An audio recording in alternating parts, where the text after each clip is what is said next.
السلام علیکم دوستو، کیسے ہو؟ امید ہے کہ آپ تمام حضرات خیریت سے ہوں گے۔ دوستو، اس وقت نظام الدین مرکز میں مشورہ چل رہا ہے۔ حضرت جی مولانا سعد صاحب کا صبح کا بیان ہے، سبھی حضرات غور فرمائیں۔ لله وحده والصلاة والسلام على من لا نبي بعده اللهم صل على سيدنا مولانا محمد وعلى آل سيدنا مولانا محمد كما صليت على إبراهيم وعلى آل إبراهيم إنك حميد مجيد أما بعد فأعوذ بالله من الشيطان الرجيم بسم الله الرحمن الرحيم ألف لام ميم حسب الناس أن يتركوا أن يقولوا آمنا وهم لا يفتنون وقال الله سبحانه وتعالى قالت الأعراب آمنا قل لم تؤمنوا ولكن قولوا أسلمنا وقال عليه الصلاة والسلام مثل المؤمن والإيمان كمثل فرس في آخيته يجول ثم يرجع إلى آخيته وقال عليه الصلاة والسلام لا يؤمن أحدكم حتى يكون هواه تبعا لما جئت به أو كما قال عليه الصلاة والسلام۔ میرے انتہائی محترم بزرگوں، دوستو، عزیزو، یہ بات ہر شخص کو ہر وقت جاننی چاہیے کہ ایمان بالغیب اصل ہے۔ جس چیز کی تصدیق مشاہدے کی بنیاد پر ہو اس کو ایمان نہیں کہتے۔ جس چیز کی تصدیق مشاہدے کی بنیاد پر ہو اس کو ایمان نہیں کہتے، اور اگر ایمان لانے کے لیے غیب کے مشاہدے کا مطالبہ کیا جائے تو غیب کے مشاہدے کا مطالبہ کرنا سب سے بڑا کفر ہے۔ سب سے بڑا ایمان بالغیب اتنا اصل ہے کہ اگر اس غیب کو آدمی دیکھ کر ایمان لانا چاہے تو یہ سب سے بڑا کفر ہے اور اس پر عذاب فوراً آ جاتا ہے۔ اس پر عذاب فوراً آ جاتا ہے۔ ایمان بالغیب اس کا درجہ یہ ہے کہ اگر غیب کی چیز کو ماننے کے لیے اس کو دیکھنے کا مطالبہ کیا جائے نبی سے، اس کو دیکھنے کا نبی سے مطالبہ کیا جائے تو عذاب فوراً آ جائے گا۔ کافر کے کفر پر اتنا جلدی عذاب نہیں آتا جتنا غیب کو تسلیم کرنے کے لیے مطالبے پر عذاب آ جاتا ہے۔ میری بات توجہ چاہتی ہے، مجھے عرض کرنا ہے کہ جب ایمان کمزور ہو جاتا ہے مومن کا تو اللہ حفاظت فرمائے اس کی بھی طبیعت اس طرف مائل ہونے لگتی ہے، اس کی طبیعت مائل ہونے لگتی ہے اس طرف کہ کاش ہم دیکھتے جہنم کیا ہے، جنت کیا ہے۔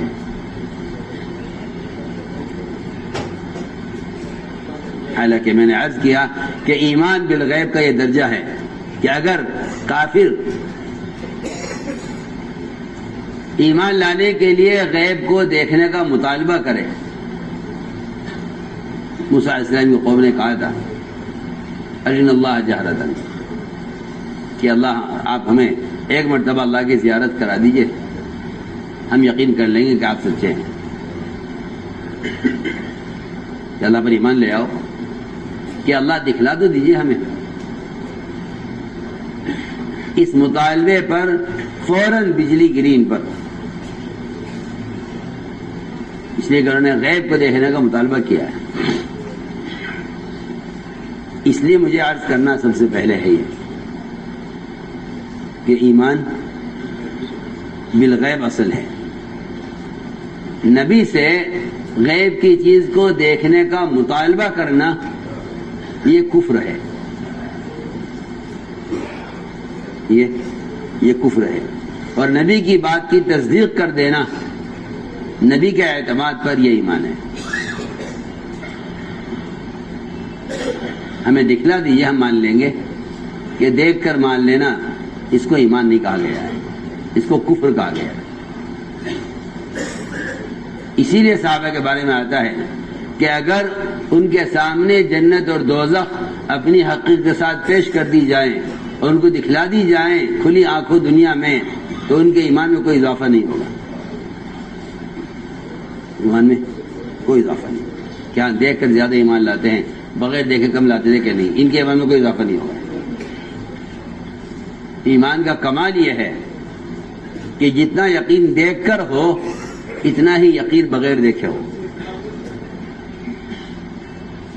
تو میں نے عرض کیا کہ اللہ تعالی ایمان بالغیب کا امتحان لیتے ہیں، اللہ چلا ایمان بالغیب کا کیا لیتے ہیں؟ ایمان بالغیب کا امتحان لیتے ہیں۔ اللہ تعالی ایمان بالغیب کا امتحان لیتے ہیں، اور یہ امتحان ایسا امتحان ہوگا، دھیان سے بات سننا بہت، یہ امتحان ایسا امتحان ہوگا کہ جس کی خبریں عقل کے، قیاس کے، زمانے کے اور انسان کی سوچ کے بالکل خلاف ہوں گے، بالکل خلاف۔ نبی کی خبر عقل کے خلاف ہوگی، وعدہ حالات کے خلاف ہوگا، حکم حالات کے خلاف آئے گا،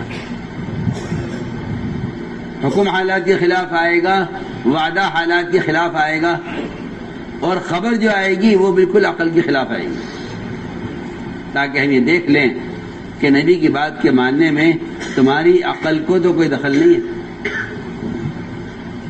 تمہاری عقل کو تو اگر ذرہ برابر بھی نبی کی بات کو تسلیم کرنے میں عقل کو شامل کیا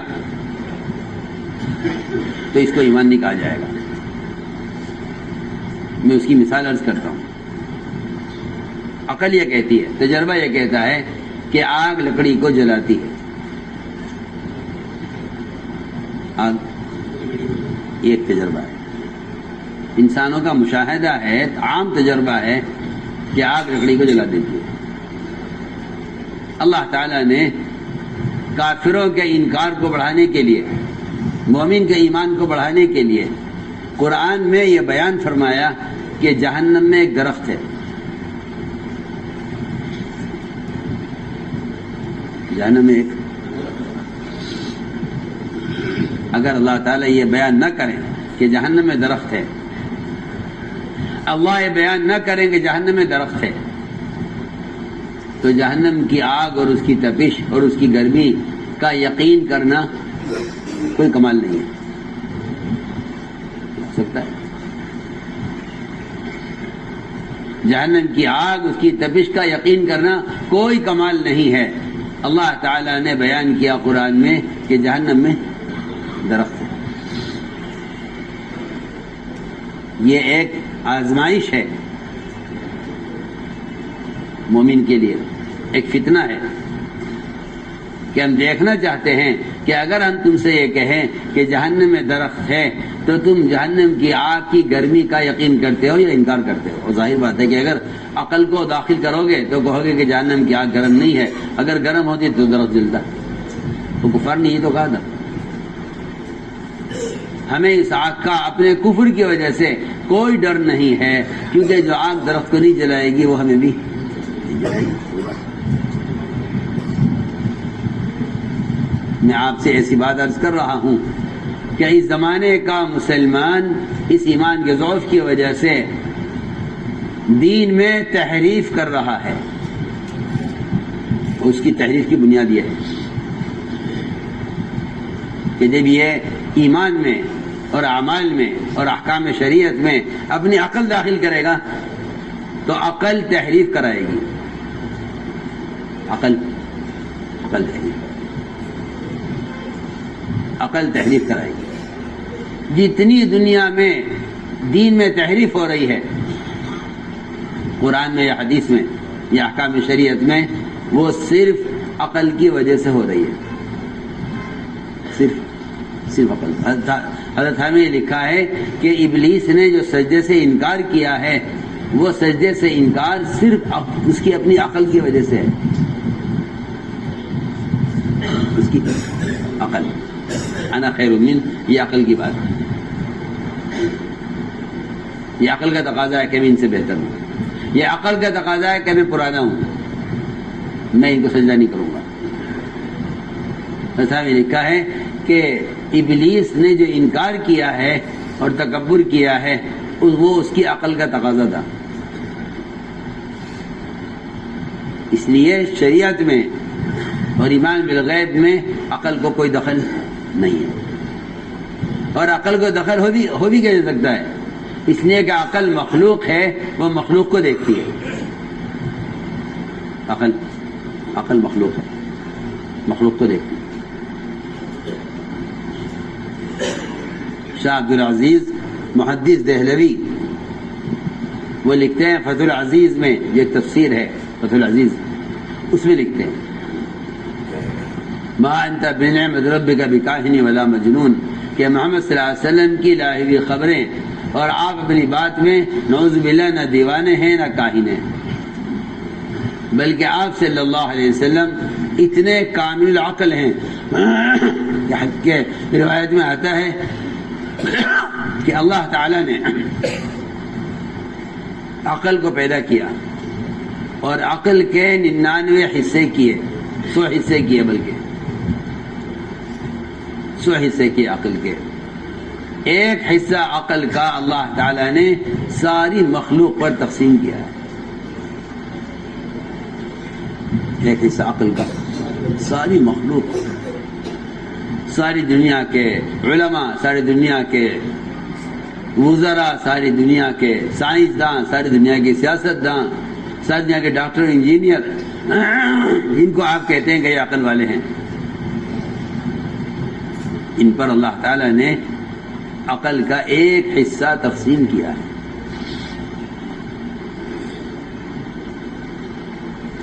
ان پر عقل کا ایک حصہ, کسی کی فقاہت, کسی کی جو ہے سمجھداری, جس کے بعد جتنی بھی ہو, ان سب کے حصے میں کتنی عقل آئی ہوگی جب 100واں حصہ ساری مخلوق پر تقسیم ہوا ہے. اس پر فیصلہ کرو. اگر کوئی نبی کی خبر یا نبی کے حکم کو دیکھ کر سن کر یہ کہے کہ یہ بات سمجھ نہیں آ رہی ہے, تو اس سے پوچھو کہ 100واں حصہ ساری مخلوق پر تقسیم ہو کر تیرے حصے میں عقل کا کون سا ذرہ آیا ہوگا کہ تو اس ذات کی بات کو میں شک کر رہا ہے جس کو عقل کے 99 حصے دیے گئے. تو شاہ صاحب نے حدیث نقل کی ہے کہ 99 حصے عقل کے دیے گئے ہیں تنہا محمد صلی اللہ علیہ وسلم کو, اور 100واں حصہ تقسیم کیا گیا ہے ساری مخلوق پر. اب بتائیے کہ مخلوق اور امت معدوم العقل ہوئی کہ نہیں, اور پچھلی ساری شریعتیں کیوں نہ منسوخ ہوں جب آپ صلی اللہ علیہ وسلم کو عقل کے 99 حصے دیے گئے, اور 100واں حصہ سب پر تقسیم ہوا ہے. تو میں نے ایک بات عرض کی ہے کہ علم اور ایمان اور احکام اور خبریں, اس میں عقل کو کوئی دخل نہیں ہے. اس میں عقل کو کوئی دخل نہیں. اگر آپ اس میں عقل داخل کی تو عقل تقاضا کرے گی اس کا کہ آگ درخت کو جلائے گی, لہذا آگ کا انکار کر دے. صرف بہت آسان بات کہہ رہا ہوں. جہنم کی آگ کا یا اس کی گرمی کا انکار کر دینا آسان ہے ان لوگوں کے لیے جو اس کی بات کو, جس بات کو عقل کی بنیاد پر سوچے. عقل تقاضا کرے گی کہ آگ درخت کو نہیں جلاتی, لہذا آگ کا انکار کرو یا اس کی تپش کا انکار کرو. تو میں نے عرض کیا کہ اللہ تعالی ایمان بالغیب کو جانچنے کے لیے نبی کی زبان پر ایسی بات جاری کرتے ہیں یا نبی کی ذات سے ایسا کام کراتے ہیں کہ جس سے کفر و ایمان چھٹ کر الگ الگ ہو جاتا ہے. کفر و ایمان چھٹ کر الگ الگ.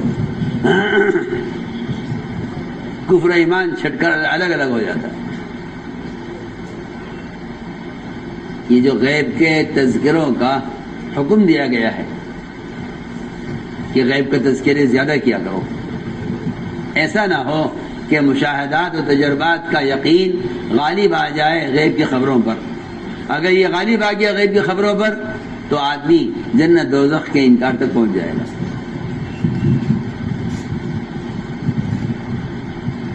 دہریت جو بنتی ہے، دہریت جو پیدا ہوتی ہے، وہ غیب کے تذکرے نہ کرنے سے پیدا ہوتی ہے۔ دہریت، کیونکہ جب آدمی غیب کے تذکرے نہیں کرتا تو پھر مشاہدات کے اور تجربات کے تذکرے اس کو دہریت تک پہنچا دیتے ہیں۔ اور اس کا آسان مطلب یہ ہے کہ جب آدمی غیب کے تذکرے نہیں کرے گا تو پھر اس کی عقل یہ کہے گی کہ کائنات کا نظام کائنات سے چل رہا ہے، بس اسی کو دہریت کہتے ہیں۔ اللہ مجھے معاف فرمائے، اسی کو سائنس کہتے ہیں۔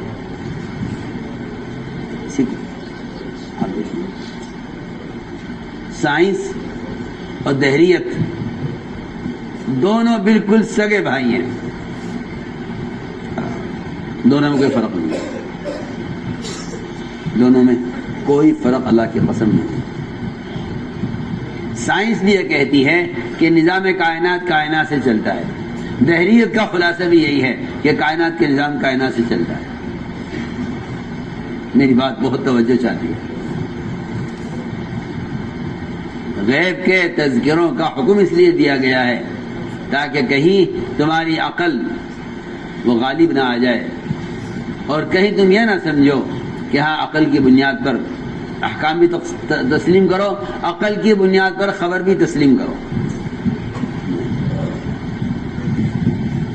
میں بہت اہم بات کہنے جا رہا ہوں۔ جنہوں نے نبی کی بات کو عقل پر لیا، میں ان کی مثالیں عرض کروں گا آپ سے۔ نبی کی بات کو عقل کے خلاف تسلیم کیا، وہ ایمان والے ہوئے۔ یہ نبی کی بات کو عقل کی بنیاد پر لیا، وہ کفر کی طرف گئے۔ میں کچھ کہنا چاہتا ہوں کہ سائنس شرک سکھلاتی ہے۔ آپ کو میری بات پر یقین نہیں آیا؟ سائنس شرک سکھلاتی ہے اور دہریت سکھلاتی ہے، کیونکہ سائنس کا خلاصہ ہے کہ کائنات کا نظام کائنات سے چل رہا ہے۔ کائنات کا نظام پکی بات۔ ایک پتا اگر درخت سے گرتا ہے، سائنس یہ کہتی ہے کہ یہ جب گرے گا پتا جب یہ سوکھ جائے گا، جب تک یہ تر ہے یہ ٹوٹے گا نہیں۔ یہ میرا اور آپ کا مشاہدہ ہے۔ میری بات بے انتہا توجہ چاہتی ہے۔ میرا آپ کا مشاہدہ ہے، اور آپ غور کر لیجئے، درخت کا تر حصہ نیچے کا رہتا ہے، اوپر کا حصہ پہلے سوکھ جاتا ہے، اس لیے کہ تری نیچے سے جاتی ہے۔ اور آپ دیکھیں گے بعض درختوں کو پتجھڑ کے زمانے میں جب پتے جھڑتے ہیں درخت سے، تو نیچے سے لے کر اوپر تک پورا درخت ننگا ہو جاتا ہے پتوں سے، اور چوٹی پر ایک پتہ لٹکا رہ جاتا ہے۔ میری بات پہ انتہا توجہ ہے۔ آپ کا تجربہ یہ کہتا ہے کہ درخت کا پتا جب گرے گا جب یہ سوکھ جائے گا، حالانکہ ہوا کی تیزی بھی اوپر زیادہ ہے، خشکی بھی اوپر زیادہ ہے، نیچے ہوا بھی نہیں ہے اور نیچے تری بھی ہے۔ ہم یہ عرض کرنا چاہتے ہیں کہ عقل کا تقاضا یہ ہے کہ اس پتے کو گرنا چاہیے تھا، نہیں گرا۔ ایمان کا تقاضا یہ ہے جتنا انتظار ساری کائنات کو ختم کرنے میں، سور پھونکنے میں اسرافیل کو اللہ کے امر کا انتظار ہے، خدا کی قسم اتنا ہی اس پتے کو گرنے میں اللہ کے امر کا انتظار ہے۔ اگر آپ فرق کرتے ہیں تو آپ کے ایمان میں فرق ہے۔ آپ بول کیجیے میں کیا جتنا انتظار اسرافیل کو ساری زمین آسمان کے ٹوٹ جانے اور سارے پہاڑوں کے اڑ جانے اور سارے نظام کے ٹوٹنے کا کے لیے سور پھونکنے میں جتنا انتظار اسرافیل کو اللہ کے امر کا ہے، اللہ کی قسم اتنا ہی انتظار اس پتے کو گرنے میں اللہ کے امر کا ہے۔ آپ سوچیں، آپ کہتے ہیں نہیں، آگے چلیے، زلزلے آتے ہیں، آپ جا کے سائنسدانوں سے پوچھئے زلزلے کیوں آتے ہیں، وہ آپ کو جھوٹی کہانیاں سنائیں گے۔ کسی کالج میں نہیں پڑھایا جاتا کہ زلزلے زنا سے آتے ہیں۔ زلزلے زمین بچھائی گئی ہے سجدے کے لیے، زمین پھیلائی گئی ہے سجدے کے لیے، بیت اللہ کے درمیان سے پانی کا بلبلہ اٹھا اور یہاں سے اللہ نے زمین کو پھیلایا ہے۔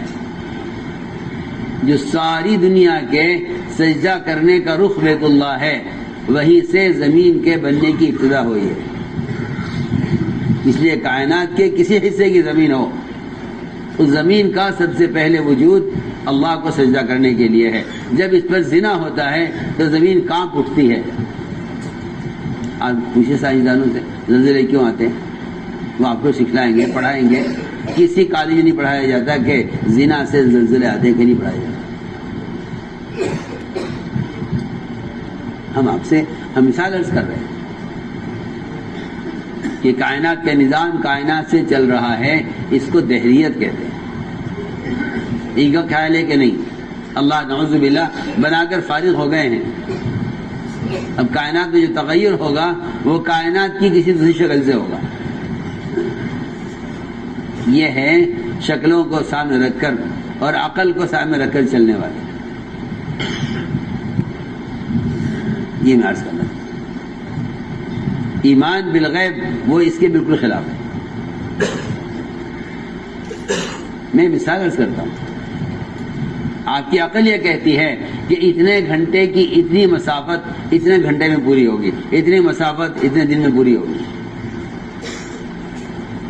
اللہ نے قرآن میں سفر معراج کو اور جہنم کے درخت کو دونوں کو ساتھ بیان کیا ہے کہ ہم ان کو آزما کر دیکھنا چاہتے ہیں کہ ان کو نبی کی بات پر کتنا یقین ہے۔ آپ نے فرمایا کہ رات میرا سفر ہوا ہے یہاں سے بیت المقدس، بیت اللہ سے بیت المقدس، اور وہاں سے آسمانوں کا سفر ہوا ہے، وہاں سے آسمانوں کا سفر ہوا۔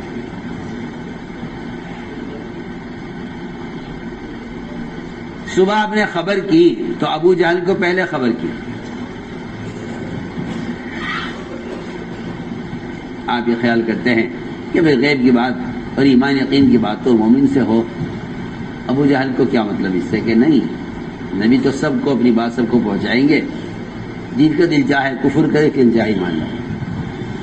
اور بغیر صدیق کو بعد میں پتہ چلا، ابو جہل کو آپ نے پہلے ذکر کر دیا۔ ایک ہی بات ہے، ایک ہی بات ہے جو مومن کے ایمان کو بڑھائے گی، کافر کے کفر کو بڑھائے گی، منافق کے نفاق کو بڑھائے گی۔ جس طرح ایک ہی پانی سے کانٹے بھی اگتے ہیں اور پھول اور پھل بھی اگتے ہیں، اسی طرح نبی کی ایک خبر سے ادھر کافر کا کفر بڑھے گا، ادھر منافق کا نفاق بڑھے گا، ادھر مومن کا ایمان بڑھے گا۔ تینوں کے لیے ایک ہی بات۔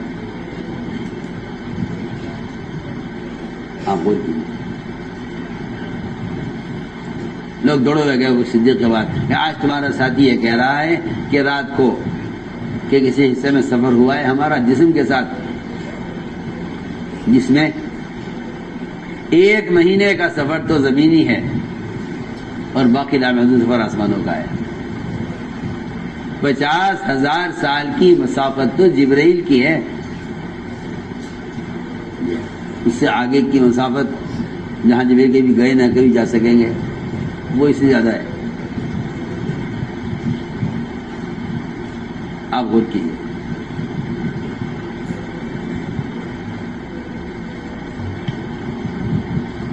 ابو بکر صدیق رضی اللہ عنہ کا فرمایا کہ بالکل بات سچی ہے، ہم مانتے ہیں اس کو، اور ہمارے لیے اس بات کا ماننا کوئی کمال نہیں ہے. یہ نہیں کہ بھائی ہمارا ایمان کا کمال کب مانتے ہیں، کیونکہ یہ تو معمولی بات ہے، اس کا کوئی انکار کر دے گا. لیکن آپ کی اس خبر پر کمزور ایمان والے مرتد ہو گئے کہ بھئی ہم اس بات کو نہیں مان سکتے، اور وجہ اس کی یہ ہے کہ 1 مہینے کی مسافت تو زمینی ہے، اور یہ کہتے ہیں کہ ایک ہی رات میں پورا سفر بھی ہو گیا اور واپسی بھی ہو گئی صبح سے پہلے. اور کفار نے یہ کہا کہ اچھا اگر ایسی بات ہے تو بتائیے، ہمارا تجارتی قافلہ جا رہا ہے ملک شام، روانہ کیا گیا ہے، ملا آپ کا راستے میں، اگر آپ سچے تو بتائیں گے. نبی سے دلیل طلب کرنا کفر ہے، نبی سے کفر ہے، نبی سے دلیل طلب کرنا کفر ہے اور ایمان کے بالکل منافی ہے، ایمان کی بالکل منافی ہے. نبی سے دلیل طلب کرنا کفر ہے اور یہ ایمان کے بالکل خلاف ہے. چنانچہ کفار نے آپ سے کہا کہ اچھا اگر ایسی بات ہے کہ آپ کی بات میں سچے ہیں تو بتائیے ہمارا تجارتی قافلہ کہاں ہے. اللہ کی شان، اللہ تعالی نے پورا ان کافروں کا تجارتی قافلہ آپ کے سامنے پیش کر دیا. آپ نے فرمایا تمہارا قافلہ اس وقت فلاں جگہ سے گزر رہا ہے، اس میں اتنے رنگ کے اتنے اونٹیں، اس رنگ کے اتنے اونٹیں، اس رنگ کے اتنے اونٹیں، اور وہ جو سامان بندھا ہوا رکھا ہوا ہے وہ سامان کی ساری فہرست اور لسٹ آپ نے بیان کر دی. پوچھے جاتے ہو تو ہم بتائیں گے تمہیں، ہم بتائیں گے تمہیں. کفار حیران ہو گئے اور کہنے لگے کہ اس کے پاس صرف جادو اور سحر ہے، اس کے علاوہ کچھ نہیں.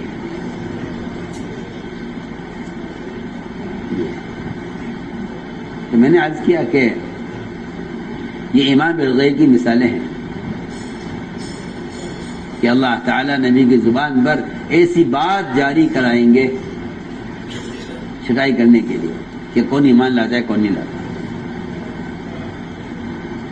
کون ایمان لاتا ہے کون نہیں لاتا. ہم یہ بات جو عرض کر رہے ہیں کہ ایمان بالغیب اور غیب کے امور کے تذکرے کیا کرو، غیب کے تذکرے کیا کرو، تاکہ یقین میں اور شریعت میں، ایمان میں اور شریعت میں، ایمان میں اور احکام میں عقل داخل نہ ہو، ورنہ عقل مشاہدے کا تقاضا کرے گی، عقل مشاہدے کا تقاضا کرے گی، اور ساری خبریں جو ہوں گی وہ ظاہر کے خلاف ہوں گی، خبریں سب ظاہر کے خلاف.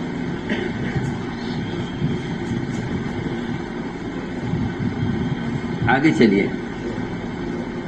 آپ صلی اللہ علیہ وسلم تنہا ایک ایک آنے والے قبیلے پر آپ کو پیش کر رہے ہیں. کوئی مجھے ساتھ لے جائے، کوئی مجھے ٹھکانہ دے دے، کوئی میری بات سن لے، کوئی مجھے بات کہنے کا موقع دے دے، کوئی تیار نہیں. پیچھے پیچھے ابو لہب آپ کو جھوٹا کہتا ہوا چل رہا ہے. آپ صلی اللہ علیہ وسلم نے قبائل پر سے ملاقاتیں کرتے کرتے سب سے بڑا قبیلہ تعداد میں سب سے زیادہ تھا بکر بن وائل، اس سے آپ نے ملاقات کی. میں اے بکر بن وائل، تو مجھے اپنے ساتھ لے چلو، تو مجھے پناہ دے دو. انہوں نے کہا کہ نہیں جی آپ کو ہم نہیں لے جا سکتے، اس لیے کہ ہم فارس کے ماتحت ہیں اور فارس بڑا ظالم بادشاہ ہے. اگر اسے پتہ چلا کہ ہم نے آپ کو ٹھکانہ دیا ہے، آپ کی مدد کی ہے، تو وہ ہمارا یہ گناہ معاف نہیں کرے گا اور ہمارا عذر قبول نہیں کرے گا. ہمیں فارس کا خوف ہے. آپ نے فرمایا اے بکر بن وائل، میں تم سے اس وقت کہتا ہوں، آپ دیکھیے میں تم سے اس وقت کہتا ہوں، میں اس وقت تم سے کہتا ہوں کہ اگر تم 33 مرتبہ سبحان اللہ، 33 مرتبہ الحمدللہ، 34 مرتبہ اللہ اکبر اس وقت کہہ لو تو میں تمہیں یقین دلاتا ہوں کہ فارس کی بیویاں تمہارے بستر پر ہوں گی.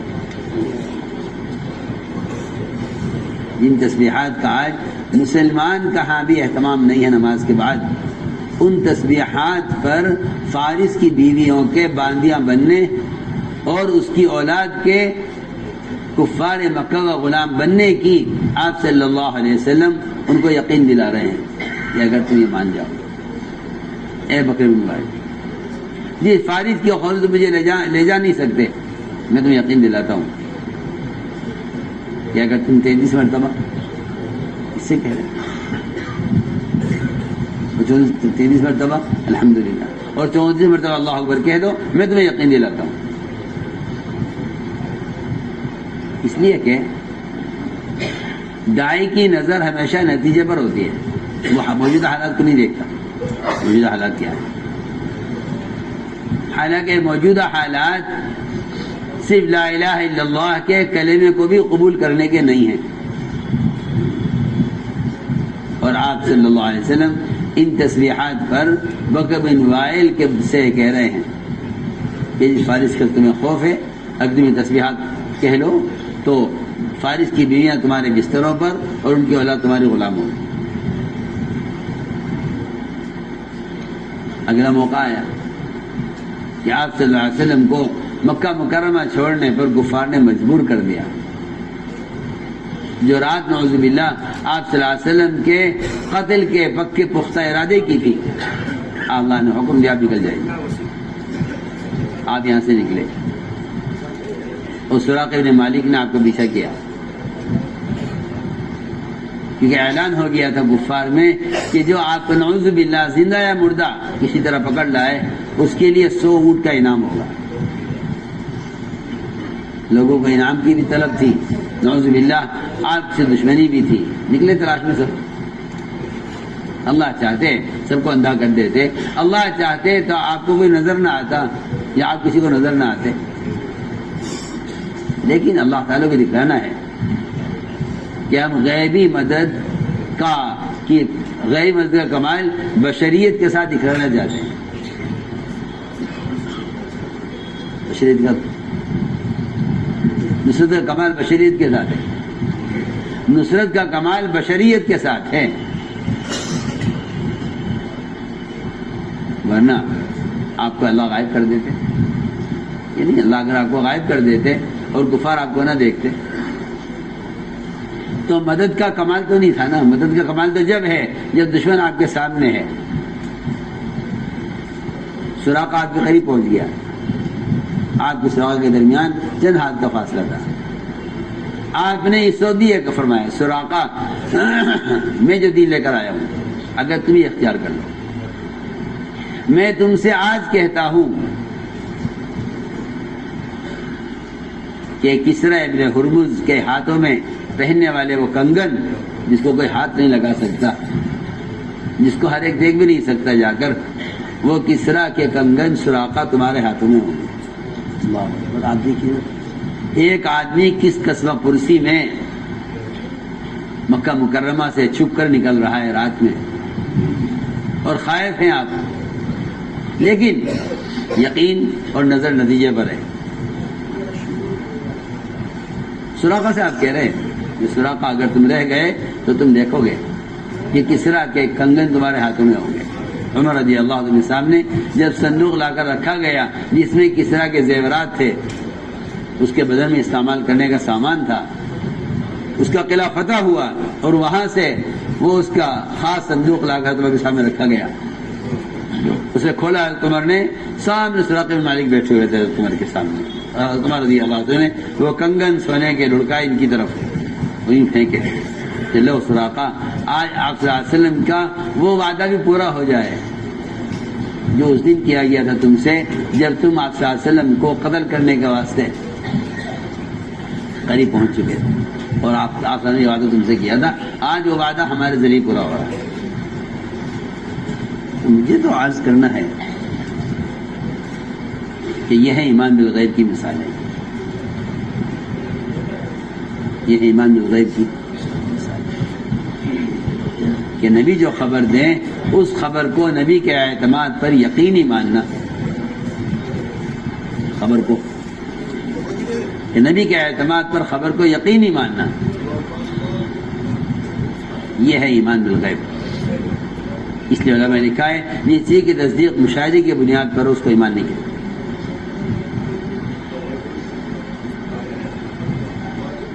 اسی لیے جتنا یقین ہونا چاہیے نبی کی بات کا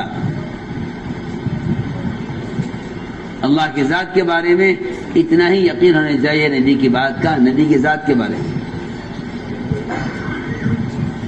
آپ صلی اللہ علیہ وسلم جتنے سچے اللہ کے بارے میں ہیں اتنے ہی سچے اپنے بارے میں ہیں. اس لیے نبی کے ذاتی معاملات میں بھی امتی کو اتنا ہی یقین کرنا ہے جتنا یقین نبی کی اس خبر پر کرنا ہے جو خبر اللہ کی طرف سے آ رہی ہے. آپ صلی اللہ علیہ وسلم نے ایک دیہاتی سے گھوڑا خریدا. یہ اس کی مثال ہے کہ نبی کو اللہ کی ذات کے بارے میں جتنا سچا مانتے ہو اتنا ہی نبی کو اس کی اپنی ذاتی معاملات کے بارے میں بھی سچا ماننا پڑے گا. آپ نے معاملہ کیا ایک شخص سے ایک گھوڑے کا. یہ گھوڑا کتنے کا ہے؟ انہوں نے کہا جی گھوڑا اتنے کا ہے. معاملہ ہو گیا، قیمت طے ہو گئی، آپ نے گھوڑا لے لیا، آپ قیمت دینے لگے. اچانک کچھ لوگ ملے گھوڑے والے سے اور پوچھا کیا گھوڑا بیچو گے؟ اس نے یہ نہیں کہا بک چکا ہے، اس نے قیمت بڑھا کر بتائی. کوئی اور تیار ہو گیا زیادہ قیمت پر، یہ اپنی بات سے پھر گیا. اے محمد صلی اللہ علیہ وسلم آپ گھوڑا خریدیں گے ان کو بیچ دوں؟ فرمایا گھوڑا میں تم سے لے چکا ہوں. اس نے کہا واللہ ما بعتکہ، میں نے آپ کو نہیں بیچا، میرا آپ کا معاملہ بھی نہیں ہوا. فرمایا معاملہ ہو چکا ہے، میں تم سے خرید چکا ہوں. اس نے کہا نہیں بکا، آپ اگر ایسا ہے تو گواہ لائیے. گواہ کوئی تھا نہیں. اسے یہ بات معلوم تھی کہ یہ گواہ کوئی ہے نہیں اور میرا گواہ کا مطالبہ ہے، یہ گواہ پیش نہیں کر سکیں گے، لہذا میرا گھوڑا بچ جائے گا.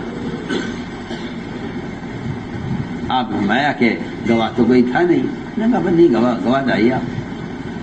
آپ میں گواہ کوئی نہیں ہے. اس نے کہا نہیں گواہ لائیے. اس کو ایسا بہانہ مل گیا تھا گواہ کے مطالبے کا کہ جس سے آپ گھوڑا چھوڑ دیتے. اتنے میں خزیمہ بن ثابت وہاں سے گزر رہے تھے. انہوں نے دیکھا جس کو میں نے شروع میں عرض کر دیا تھا کہ نبی سے گواہی طلب کرنا کفر ہے. نبی سے گواہ طلب کرنا کفر ہے، صاف بات. اس کا مطلب یہ ہے کہ تم نبی کو سچا نہیں مانتے.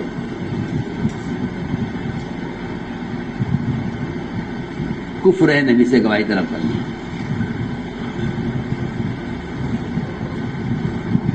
خزیمہ نے کہا آگے بڑھ کر آپ کو گواہ چاہیے؟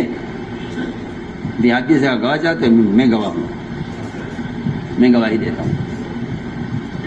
آپ نے فرمایا کہ اے خزیمہ تم نے گواہی کیسے دی ہے جب تم موقع پر موجود نہیں تھے؟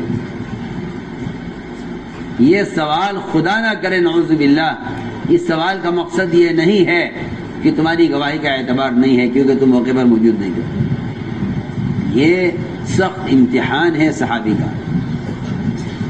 کہ یا تو آج فیصلہ ہوگا کفر کا یا کمال ایمان کا. اگر گھبرا کر یہ کہہ دیں کہ جی مجھے معلوم نہیں تو یہ کفر ہے. تو یہ کفر ہے. اگر یہ کہہ دیں گھبرا کر جی مجھے معلوم نہیں، آپ نے لیا یا نہیں لیا مجھے پتا نہیں. نعوذ باللہ اگر اس ذرا سے گھوڑے کے معاملے میں بھی صحابی یہ کہہ دیتے کہ جی مجھے معلوم نہیں ہے، اب سوچئے نا. وحی لکھنے والے صحابی عبداللہ بن سعد بن سرح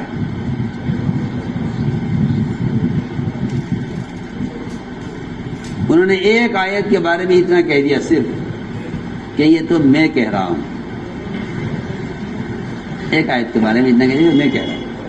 اتنی بات پر صرف کہ قرآن کی ایک آیت وہ الفاظ ان کی زبان میں بھی جاری ہو گئے، وہی الفاظ آپ صلی اللہ علیہ وسلم نے بھی بیان فرمائے.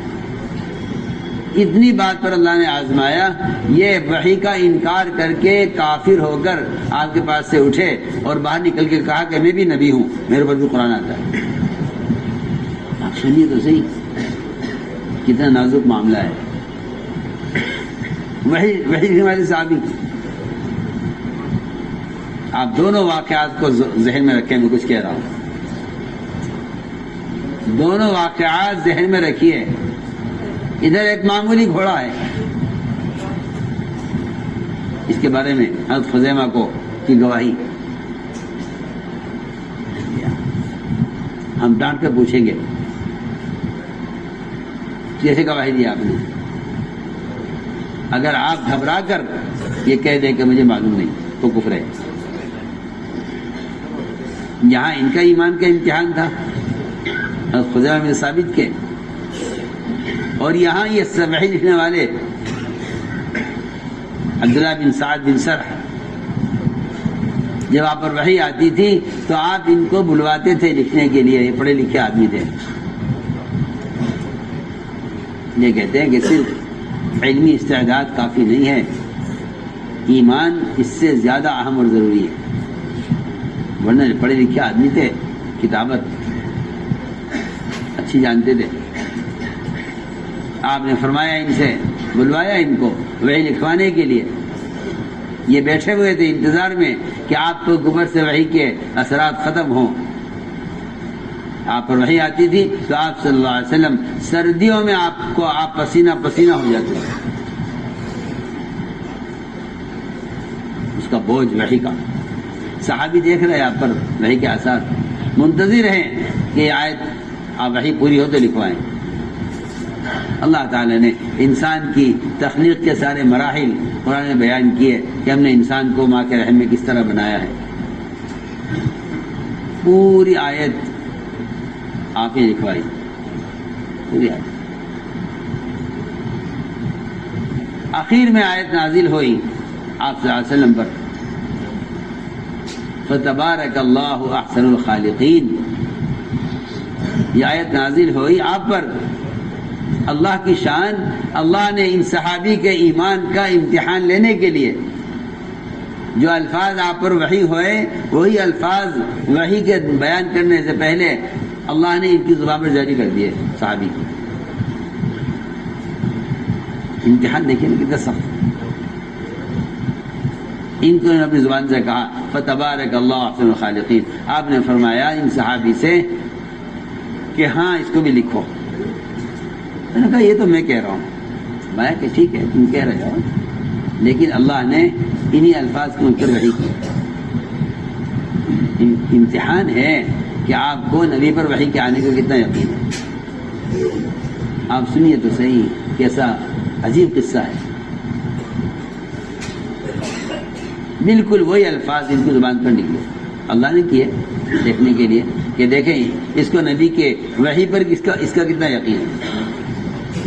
انہوں نے آپ سے پہلے کہہ دیا فَتَبَارَكَ اللَّهُ أَحْسَنُ الْخَالِقِينَ. اللہ کی ذات بابرکت ہے، سب سے اچھا بنانے والے ہیں. فرمایا ہاں یہ بھی لکھو. تو یہ کہنے لگے کہ کوئی وحی نہیں آتی آسمان سے جس کی بات اچھی لگتی ہے لکھوا دیتے ہیں. سنیے تو صحیح. عقل میں شروع سے کہہ رہا ہوں کہ عقل اور یقین، عقل اور ایمان. جی ہاں، انہوں نے صاف کہا کہ نہیں، نعوذ باللہ وحی کوئی نہیں آتی آسمان سے جس کی بات اچھی لگتی ہے وہ لکھوا دیتے ہیں. یہاں سے اٹھے باہر نکلے اور اعلان کر دیا جا کر لوگوں میں کہ میں نبی ہوں. اور یہ بھی کہہ دیا، ایک روایت میں ہے کہ ان پر کوئی وحی نہیں آتی ہے جس کی بات اچھی لگتی ہے. آپ نے فرمایا اگر بیت اللہ کا پردہ پکڑے ہوئے مل جائے تو اس کو قتل کرنا ہے، اس کو چھوڑنا نہیں. ایک ذرا سی حضرت نے لکھا ہے کہ کافر امید پر ہے، مومن خطرے میں ہے.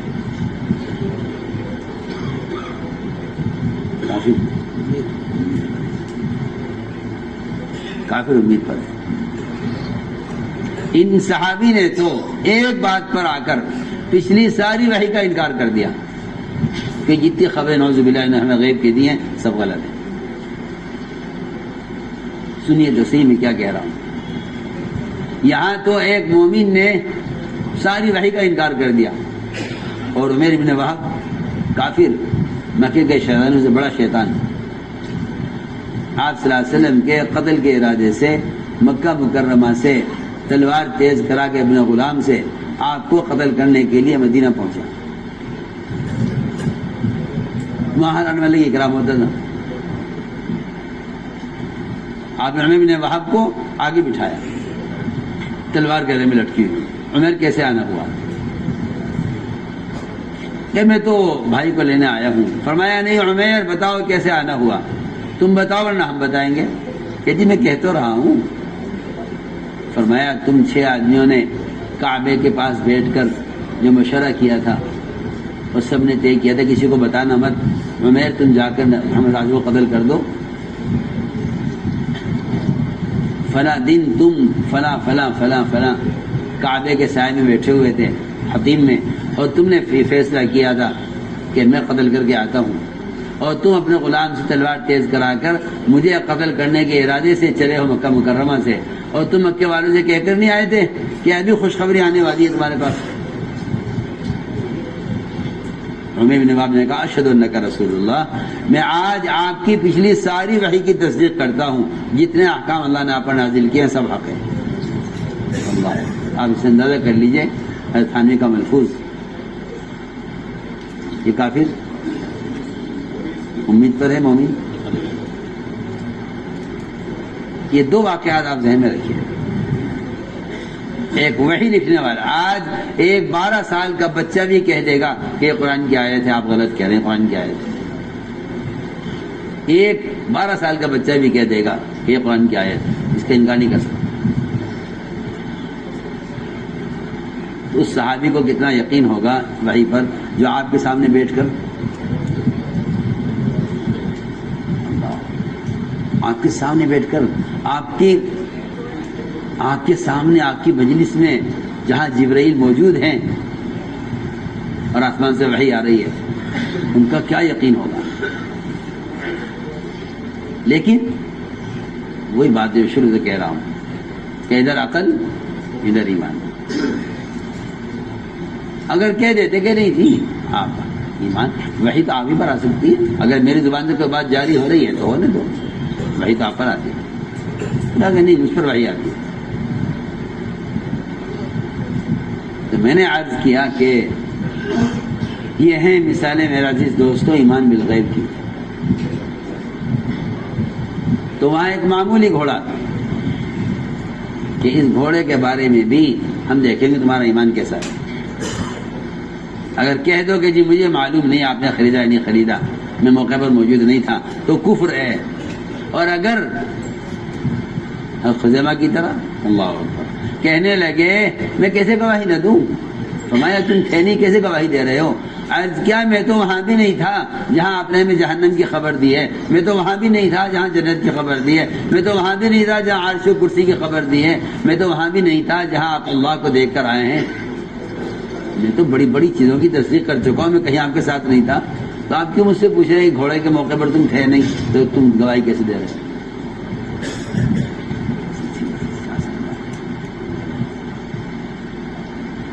آپ نے فرمایا آج کے بعد خزیمہ جس بات کے بارے میں گواہی دیں ان کی تنہا کی گواہی 2 کے برابر ہے. یہ سچے ہیں بالکل, ہم نے آزمایا ہے ان کو, ہم نے ان کو آزمایا ہے. میرے دوستو عزیزو, یہ ہے غور کرنے کی بات. یہ جنت دوزخ کے تذکرے یہ اندر وہ تاثر پیدا کرنے کے لیے ہیں, اور اس کا نتیجہ کیا ہے کہ اس کا نتیجہ خوف کا پیدا ہونا ہے. ورنہ صرف جنت دوزخ کے وجود پر ایمان لے آنا یہ ایمان کا کمال نہیں ہے, یہ ایمان کا کمال نہیں ہے, بلکہ ایمان کا مقصد یہ ہے, اور ایمان کا یعنی کہنا چاہیے کہ ایمان کا مطلب یہ ہے, ایمان کا مطلب یہ ہے کہ جہنم کے عذاب کی شکلیں اور وہاں کی تکالیف کا یقین اس کو حرام سے روکے, اس کو حرام سے روکے. صرف اتنی بات نہیں ہے کہ میں مانتا ہوں جنت بھی حق ہے اور جہنم بھی حق ہے, کہ جہنم کے عذاب اور وہاں کی نقمتوں کا یقین اس کو حرام سے روکے. تو میری ساری بات اس پر تھی کہ ایمان بالغیب اصل ہے، ایمان بالغیب اصل ہے. جسی کی تصدیق دے کر کی جائے اس کو ایمان نہیں کہتے. اس لیے آپ اگر غور کریں گے تو صحابہ کرام کے آپ صلی اللہ علیہ وسلم کے درمیان سوال جواب ہیں ایمان کے بارے میں. جب کائنات میں کوئی تغیر ہوتا تھا تو آپ صلی اللہ علیہ وسلم سب سے پہلے صحابہ کا ایمان چولتے تھے کہ میرے صحابہ کے ایمان کا کیا حال ہے. یہ اب تو صبح شام جو امور پیش آتے ہیں ان کے بارے میں کبھی غور ہی نہیں کرتے کہ یہ بات پیش آئی ہے، میرے ایمان کا کیا حال ہے. میں ایک مثال، چھوٹی سی مثال عرض کرتا ہوں. ہلکا سا جھٹکا آ جائے زلزلے کا تو لوگ اپنے مکان کو چیک کرتے ہیں کہ بھائی کہیں سے کوئی ستون تو نہیں ہل گیا، کوئی دیوار تو نہیں پھٹ گئی. ہاں میں مثال دے رہا ہوں بہت اچھی. کائنات میں تغیرات ہوتے ہیں، ہم ایسے موقعوں پر اپنے ایمان کی طرف متوجہ نہیں ہوتے کہ یہ تغیر ہوا ہے کائنات میں، میرے ایمان کا کیا حال ہے. بلکہ ایمان سے غافل ہو کر مسلمان یہ کہتا ہے کہ یہ بات اس لیے پیش آئی ہے، یہ بات اس لیے پیش آئی ہے، یوں ہوا ہے اس لیے اس طرح ہوا ہے، اگر یہ نہ ہوتا تو یہ بھی نہ ہوتا. اس کو دہریت کہتے ہیں، اس کو دہریت کہتے ہیں. حضرت علی یہ فرماتے ہیں رضی اللہ تعالیٰ عنہ، اگر کوئی شخص یہ کہے اپنی زبان سے کہ اگر یوں نہ کرتے تو یوں ہو جاتا، اگر یوں کرتے تو یوں ہو جاتا، فرمایا بہتر یہ ہے کہ ایسا شخص ایک انگار اپنی زبان پر رکھ کر زبان پہ جلا کر خاک کر دے، ختم کر دے. یہ بہتر ہے یہ کہنے سے کہ اگر یوں کرتے تو یوں ہو جاتا. کیوں کہ صرف اللہ کی ذات ہے، صرف اللہ کی ذات ہے. فعالا لما یرید.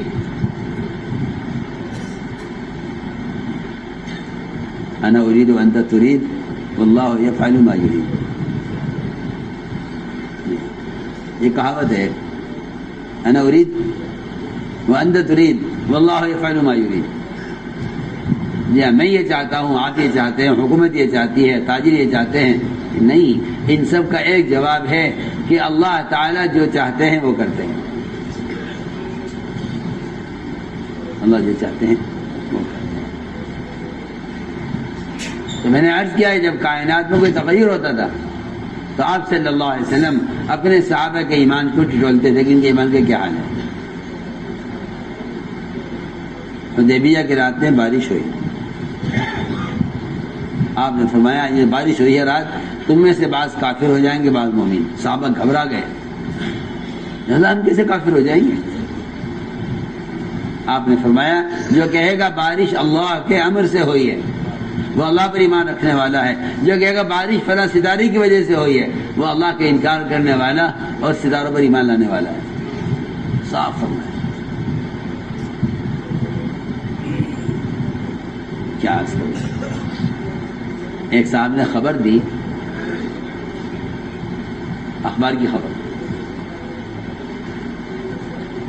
کی خبر آئی کہ پرسوں زبردست طوفان آئے گا اور زبردست بارش ہوگی.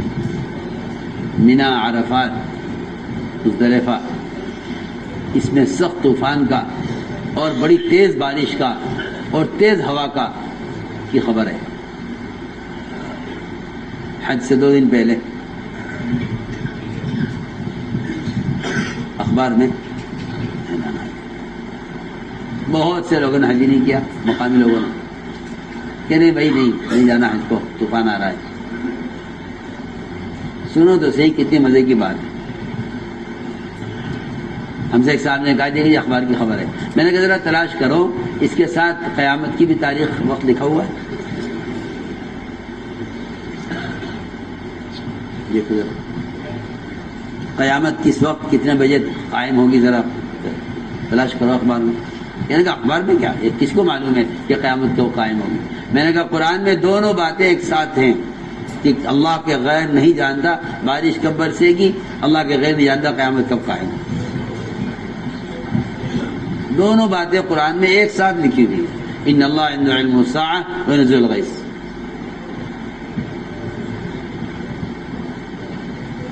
اگر آپ کو اخبار میں یہ لکھا ہوا نظر آ رہا ہے کہ کل کے پرسوں بارش ہوگی، اگر آپ اس کا اقرار کرتے ہیں تو آپ اس کا بھی اقرار کریں کہ معلوم ہے قیامت کب قائم ہوگی. اور اگر آپ قیامت کا انکار کرتے ہیں کہ الیہ یرجع علم الساعة، کہ اللہ کا غیب نہیں جانتا قیامت کب قائم ہوگی، تو اللہ کا غیب نہیں جانتا کہ بارش کب برسے گی. قرآن نے دونوں کو ایک ساتھ اکٹھا جمع کیا ہے.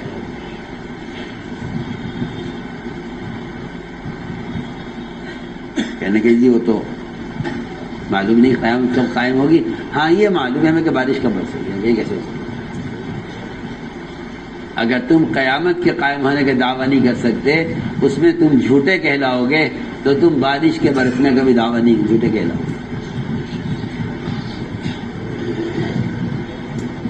جی وہ تو اخبار کی خبر ہے، تو اخبار کی خبر ہے، ہوا کرے.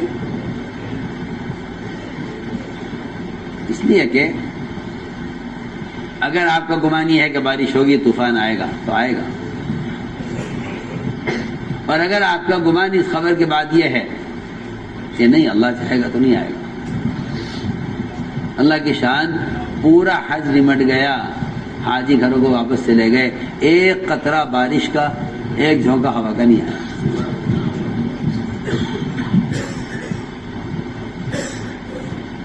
ایک سال کا حج تو یہ ہوا. اگلے سال کے حج میں اعلان ہوا کہ عرفات کے دن گرمی بہت زیادہ ہے، کوئی باہر وقوف نہ کرے، کوئی باہر دعا نہ مانگے، کوئی باہر نہیں نکلے گا. اعلان ہو گیا پورے عرفات میں، پولیس والے کھڑے ہوئے ہیں، کوئی خیمے سے باہر نہ نکلے، اس لیے کہ اتنی سخت گرمی ہے کہ اگر باہر نکلو گے تو چکرا جاؤ گے، گر جاؤ گے اور مر جاؤ گے. یہ سارا اعلان ہو گیا. ہمارے پاس بھی ساتھی آئے، کہنے لگے جی وقوف پہ کیا کرنا ہے، باہر پولیس کھڑی ہوئی ہے، باہر نہیں نکل سکتے، کیا خیمے کے اندر وقوف کر لیں؟ ساتھی نے مشورہ کیا کرے،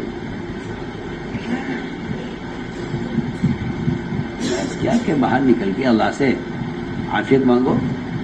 کہ نہیں جی وہ تو ابھی اعلان ہوا ہے کہ اس وقت کا تجربہ یہ بتا رہا ہے کہ 10 منٹ کے، بالکل 10 منٹ کہ 10 منٹ کے بعد گرمی میں اور اضافہ ہوگا. ان کے آلات، ان کے ذرائع، ان کے مشاہدات، ان کے تجربات، خدا کی قسم سب جھوٹے ہو سکتے ہیں اگر صرف آدمی یہ طے کر لے کہ غیب کا علم اللہ کے سوا کسی کو نہیں، اور کائنات کا نظام اللہ کے ہاتھ میں ہے، جس منٹ چاہے بدل دے. میں آپ سے قسم کھا کر کہتا ہوں، میں موجود تھا، شاید 15 منٹ نہیں گزرے، 15 منٹ نہیں گزرے، ایسی شاندار ہوا اور ایسی عمدہ بارش اور اتنی ٹھنڈ کہ لوگوں نے اپنے خیموں کے پنکھے بند کر دیے، ایسی بند کر دی. جو فرش بچھایا گیا تھا زمین میں مٹی سے بچنے کے لیے، لوگوں نے اس فرش کو اوڑھ کر مٹی میں لیٹ کر سردی سے اپنا بچاؤ کیا. ہم سب فرماتے تھے اگر تم اللہ کی ذات پر یقین کرو تو اللہ ان کو اپنی دعوت میں جھوٹا کر کے دکھلائیں گے، اور اگر تم ان کی بات کا یقین کرو تو پھر تم اللہ کی ذات سے فائدہ نہیں اٹھا سکتے. اس لیے کہ اللہ کی ذات عالی سے فائدہ اٹھانے کے لیے کائنات کی شکل کا انکار شرط ہے، اس کا محفوظ ہے. یہ استفادہ قدرت کے لیے کائنات کا یقین نکلنا شرط ہے. قدرت سے فائدہ اٹھانے کے لیے اگر یقین کائنات کا ہے، قدرت سے استفادہ نہیں کر سکتے. میں تو مثال عرض کر رہا ہوں، آپ کا تجربہ یہ کہتا ہے کہ یوں ہوگا. تجربات سارے عقلی بنیاد پر ہوتے ہیں. ایک صحابی نے آ کر عرض کیا کہ اونٹوں میں خارش پھیل گئی. فرمایا اگر اونٹوں میں خارش پھیلی ہے، پہلے اونٹ کو کہاں سے ہوئی؟ سوال.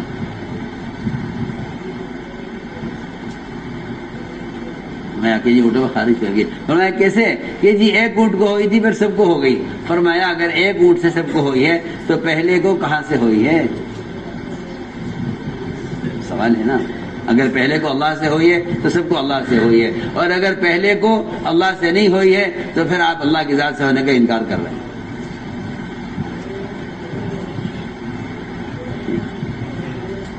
پھر آپ اللہ کی ذات سے ہونے کا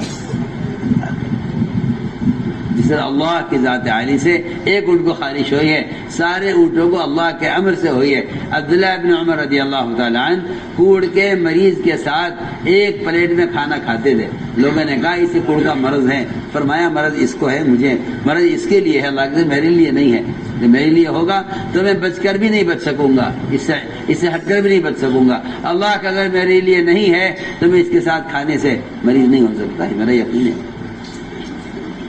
جو امر ہوتا ہے اللہ کی طرف سے براہ راست امر ہوتا ہے۔ تو میں نے عرض کیا کہ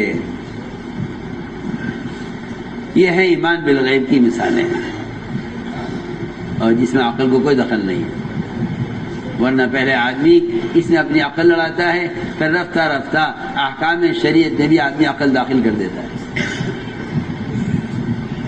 اس لیے ایمان کا مدار اور شریعت کا مدار حکم پر ہے، عقل پر نہیں ہے۔ حکم پر ہے، عقل پر نہیں۔ حکم پر ہے، عقل پر نہیں۔ تو میں نے عرض کیا کہ حضور اکرم صلی اللہ علیہ وسلم اور آپ کے صحابہ کے درمیان سوال جواب میں ایمان، ایک تو یہاں آپ نے سن لیا سوال جواب کہ خارش، اونٹوں میں خارش کیسے پھیلی ہے، بارش کیسے ہو گئی ہے، یہ سوال جواب۔ دوسری بات یہ ہے کہ آپ کے اور آپ کے صحابہ کے درمیان ایمان کی علامتوں کے بارے میں بھی سوال جواب ہے۔ صحابی سوال کرتے ہیں آپ سے، صحابہ آپ سے سوال کرتے ہیں، ومن ایمان یا رسول اللہ، ایمان کسے کہتے ہیں؟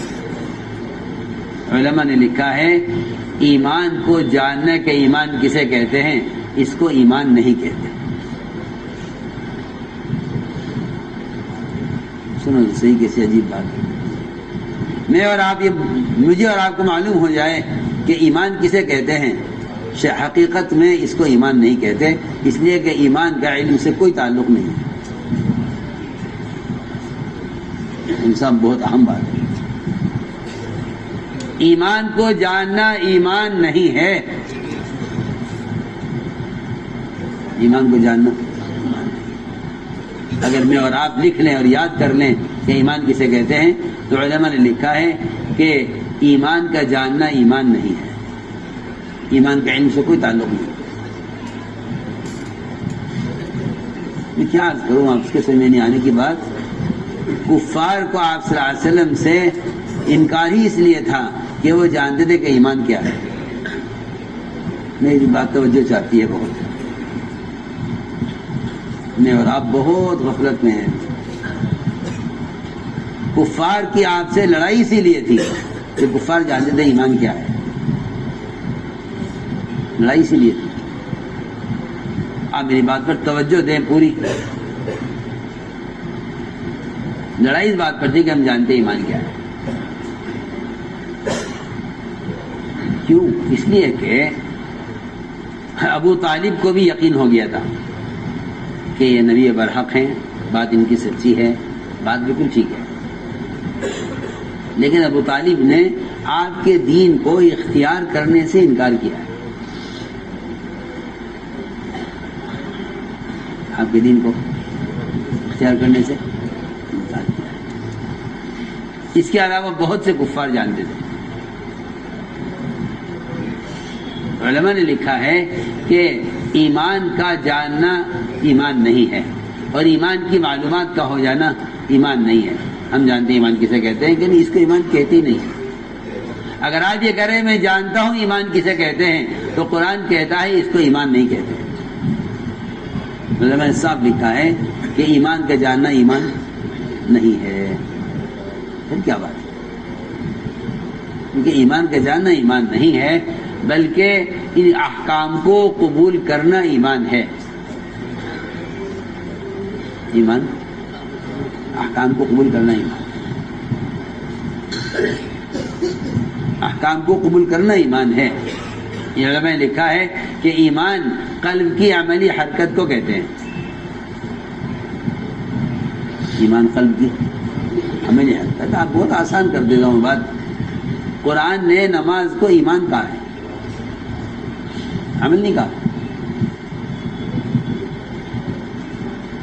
حالانکہ نماز عمل ہے نا، نماز ہے، زکوٰۃ ہے، روزہ ہے، حج ہے، یہ اعمال ہیں فرائض، یہ اعمال ہیں فرائض، لیکن قرآن یہ کہہ رہا ہے کہ یہ ایمان ہے۔ ما کان اللہ لیضیع ایمانکم، کہ اللہ تمہاری نمازوں کو ضائع نہیں کریں گے۔ یہ آیت نازل ہوئی تھی اس وقت جب قبلہ بیت المقدس سے بیت اللہ کی طرف پھرا تھا، تو صحابہ عمل پر تھے، نماز پڑھتے بیت المقدس کی طرف، اچانک حکم آیا کہ بیت اللہ کی طرف پھر جاؤ۔ جب صحابہ بیت اللہ کی طرف پھر گئے،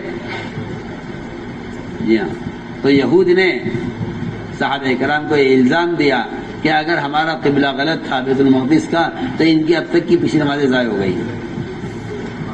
تو اللہ نے نہیں فرمایا ما کان اللہ لیضیع صلاتکم، یہ نہیں فرمایا ما کان اللہ، یہ نہیں فرمایا کہ اللہ تمہاری نمازوں کو ضائع نہیں کریں گے، بلکہ فرمایا اللہ تمہارے ایمان کو ضائع نہیں کریں گے۔ یہاں ایمان سے نماز مراد نہیں ہے۔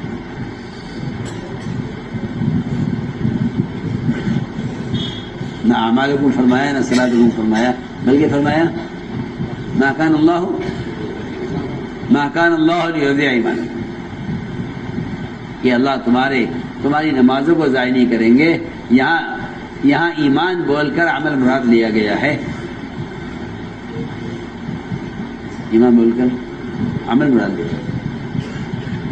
تو یہ حدیثیں ہیں بہت ساری جس میں آپ سے صحابہ نے سوال کیا ومن ایمان یا رسول اللہ، یہ اصل ایمان کسے کہتے ہیں؟ آپ نے اس کے لغوی معنی بیان کیے، نہیں اصطلاحی معنی بیان کیے، اور نہ لغوی معنی بیان کیے۔ آپ نے فرمایا صحابی کے سوال پر کہ جب تجھے نیکی خوش کرے اور گناہ اندر سے غمگین کرے تو جان لے کہ تو مومن ہے۔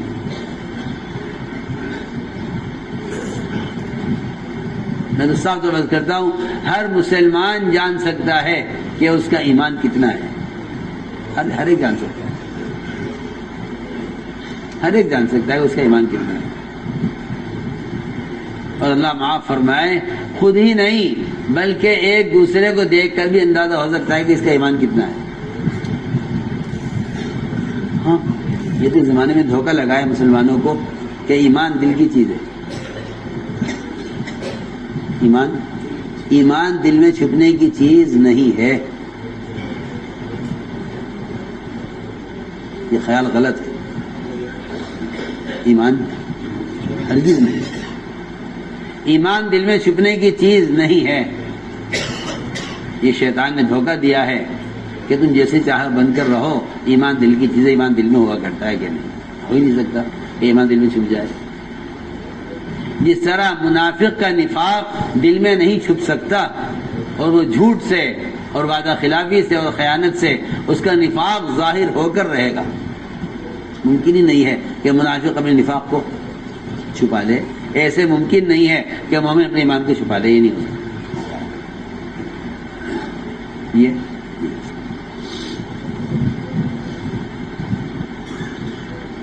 جس طرح انسان کے بدن کے خون کا فساد وہ پھوڑے پھنسی کی شکل میں ظاہر ہوتا ہے نا، نکل کر رہے گا، آپ جتنی چاہے کوشش کر لیں۔ کیوں بھائی، میری بات صحیح میں آ رہی؟ اگر خون میں کیا ہو جائے، انفیکشن اور فساد، تو کیا ہوگا؟ ڈاکٹر پھوڑے پھنسی کو نہیں کریں گے علاج، وہ کہیں گے تمہارا خون میں انفیکشن ہے، خون میں خرابی ہے، اس کو صاف کرو۔ باہر کی دواؤں سے کوئی فائدہ نہیں، بالکل انسان یعنی بیمار کے بدن کو دیکھ کر بتا دیتا ہے ڈاکٹر کہ آپ کے خون میں یہ خرابی ہے، بالکل میں صاف طور پر کر رہا ہوں۔ اس طرح نفاق چھپ نہیں سکتا، جس طرح بیمار اندر کے خون کا فساد چھپ نہیں سکتا، وہ پھوڑے پھنسی کی شکل میں ظاہر ہو کر رہے گا۔ میں کہنا چاہتا ہوں اسی طرح مومن کا ایمان چھپے گا نہیں، وہ سنت کی شکل میں ظاہر ہو کر رہے گا۔ یہ تو شیطان نے دھوکہ دیا ہے مسلمان کو، اور مومن اس دھوکے میں آ کر مطمئن ہے کہ بھئی ایمان تو میرے دل میں ہے، آپ میرے ظاہر کو مت دیکھیے، میری شکل، صورت، میرا حلیہ، میرا لباس، یہ کچھ نہیں ہے، اس سے کچھ نہیں ہوتا، ایمان تو دل کی چیز ہے۔ یہ شیطان کی تھپکی ہے، شیطان کا ایک دھوکہ ہے جس کو مسلمان جس کی آڑ میں یہود و نصارہ کے طریقوں پر چلتے ہوئے کہتا ہے میرے دل میں ایمان میرے دل میں ہے، آپ میرے ظاہر کو مت دیکھیں، ایمان میرے دل میں آپ میرے ظاہر کو مت دیکھیں۔ اگر فرماتے نہیں تمہارے ظاہر کو دیکھیں گے، اگر تمہارا ظاہر اتباع سنت پر ہے تو ہم تمہارے مسلمان ہونے پر اعتماد کریں گے، اگر تمہارا ظاہر سنت کے مطابق نہیں ہے تو ہم تم پر اعتماد نہیں کریں گے۔ یہ حضرت عمر کا قول میں نقل کرنا ہے، سیدھی بات۔ اگر تمہارا ظاہر سنت کے مطابق ہے ہم تم پر اعتماد کریں گے، چاہے تمہارا باطن اللہ کے ساتھ کیسا بھی ہو، تم جانو تمہارا اللہ جانے۔ اور اگر تمہارا ظاہر درست نہیں ہے تو ہم تم پر اعتماد نہیں کریں گے، چاہے تم رات کو تہجد میں روتے ہو، تلاوت کرتے ہو، ذکر کرتے ہو، تمہاری خلوت کتنی بھی اچھی اللہ کے ساتھ ہو، ہمیں اس کا کوئی اعتبار نہیں۔ تمہیں کو نقل کرتا ہوں، تم کہو کہ جی میری تنہائی بہت اچھی ہے، آج کل آپ کو ملیں گے ایسے لوگ نہ سنت کا اہتمام ہے، نہ شرعی لباس ہے، نہ کچھ ہے، یہودی بنے پھرتے ہیں اور کہتے ہیں میں تو تہجد بھی پڑھتا ہوں، ذکر بھی کرتا ہوں، تلاوت بھی کرتا ہوں، روزہ بھی رکھتا ہوں۔ کیا کرو، یہ آپ کا اللہ کا معاملہ ہے۔ ایسے لوگ بہت ہیں جن کو شیطان نے یہ تھپکی دی ہوئی ہے کہ آپ کی تنہائی اچھی ہونی چاہیے، ظاہر میں کیا دیکھنا۔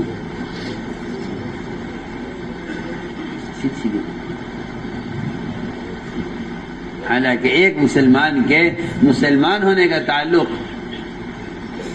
اس کے جتنا باطن سے ہے اتنا برابر ظاہر سے ہے۔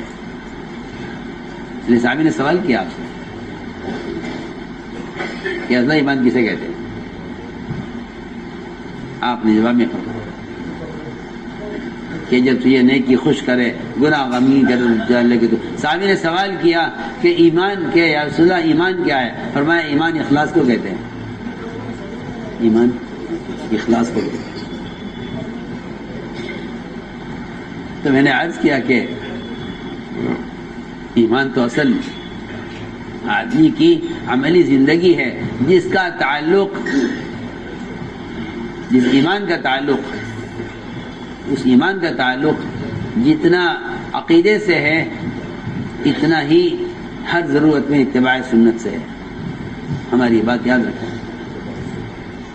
یہ نہیں کہ یہ تو حاجت اور ضرورت ہے اور سنت کے مطابق ہو جائے تو اچھا ہے، ورنہ کوئی دائیں ہاتھ سے کھانا نہ فرض ہے نہ واجب ہے، اور بائیں ہاتھ سے کھانا کوئی گناہ کبیرہ نہیں ہے۔ اور آپ کو معلوم نہیں ہے کہ ایمان کا جو درجہ عقیدے میں ہے اور ایمان کی میں اندر ایمان میں جو حیثیت بت پرستی سے نفرت کی ہے، میری بات توجہ چاہتی ہے، جتنی نفرت آپ کو ہونی چاہیے ایمان کی وجہ سے بت پرستی سے، جتنی نفرت ہونی چاہیے آپ کو ایمان کی وجہ سے بت پرستی سے، اتنی ہی نفرت ہونی چاہیے آپ کو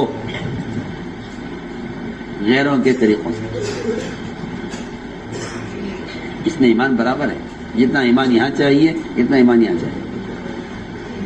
آپ کو جتنی نفرت بت پرستی سے ہو اتنی ہی نفرت خلاف سنت طریقوں سے۔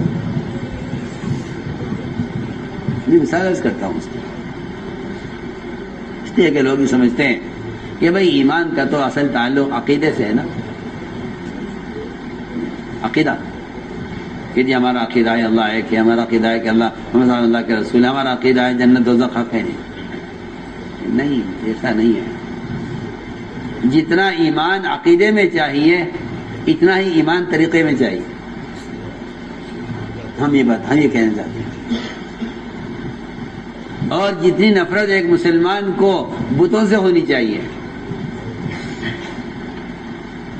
ان سے بتوں سے ہونی چاہیے، اتنی ہی نفرت ایک مسلمان کو غیروں کے طریقوں سے اتنی نفرت ہونی چاہیے۔ جتنا دور یہ مسلمان بتوں کی عبادت سے دور رہے اتنا ہی مسلمان غیروں کے طریقوں کے اور اپنی ضروریات میں غیروں کے طریقوں کے استعمال کرنے سے دور رہے۔ دونوں کا برابر درجہ ہے، دونوں کا برابر درجہ ہے۔ اگر آپ غور کریں روایت پر، صحابہ نے دیکھا، عجیب قصہ ہے، صحابہ نے دیکھا کہ جب یہ کفار جنگ سے فارغ ہوتے ہیں، کفار جنگ سے فارغ ہوتے ہیں تو یہ اپنے ہتھیار ایک درخت پہ لٹکا دیتے ہیں سہولت کے لیے، اپنے ہتھیار ایک درخت پر لٹکا دیتے۔ صحابہ نے سوال کیا آپ صلی اللہ علیہ وسلم سے، یا رسول اللہ یہ طریقہ اچھا لگتا ہے ہمیں، یہ طریقہ ہمیں اچھا لگتا ہے، اگر ہم بھی اسی طرح اپنے ہتھیار درخت پر لٹکا دیں جس طرح یہ کر رہے ہیں، ایک درخت ہم بھی کر لیتے ہیں ایسا۔ یہ سوال صحابہ کا کہ جس طرح یہ لوگ کرتے ہیں کیا ہم بھی ایسا کر لیں؟ ایک صرف درخت پر ہتھیار لٹکانے کا طریقہ ان کو اچھا لگا ہے غیروں کا، اگر ہم بھی اس طرح کر لیا کریں؟ آپ نے کہا ہمارا جواب دیں، آپ کا جواب سنیے تو آپ کو حیرت ہوگی کہ آپ صلی اللہ علیہ وسلم مسلمان کو غیروں کی ضروریات کے طریقوں سے جتنا دور رکھنا چاہتے تھے، آپ جواب سنیے، آپ نے فرمایا کہ تمہارا یہ مطالبہ کرنا درخت پر ہتھیار لٹکانے کا، تمہارا مطالبہ بالکل ایسا ہے جیسا بنی اسرائیل نے موسیٰ علیہ السلام سے مطالبہ کیا تھا کہ ہمارے لیے بھی ایک بت ہونا چاہیے جیسے یہ بت کی پوجا کر رہے ہیں۔ آپ سنیے تو صحیح، اللہ اکبر، کہاں بت کی پوجا، کہاں درخت پر ہتھیار لٹکانے کی ضرورت؟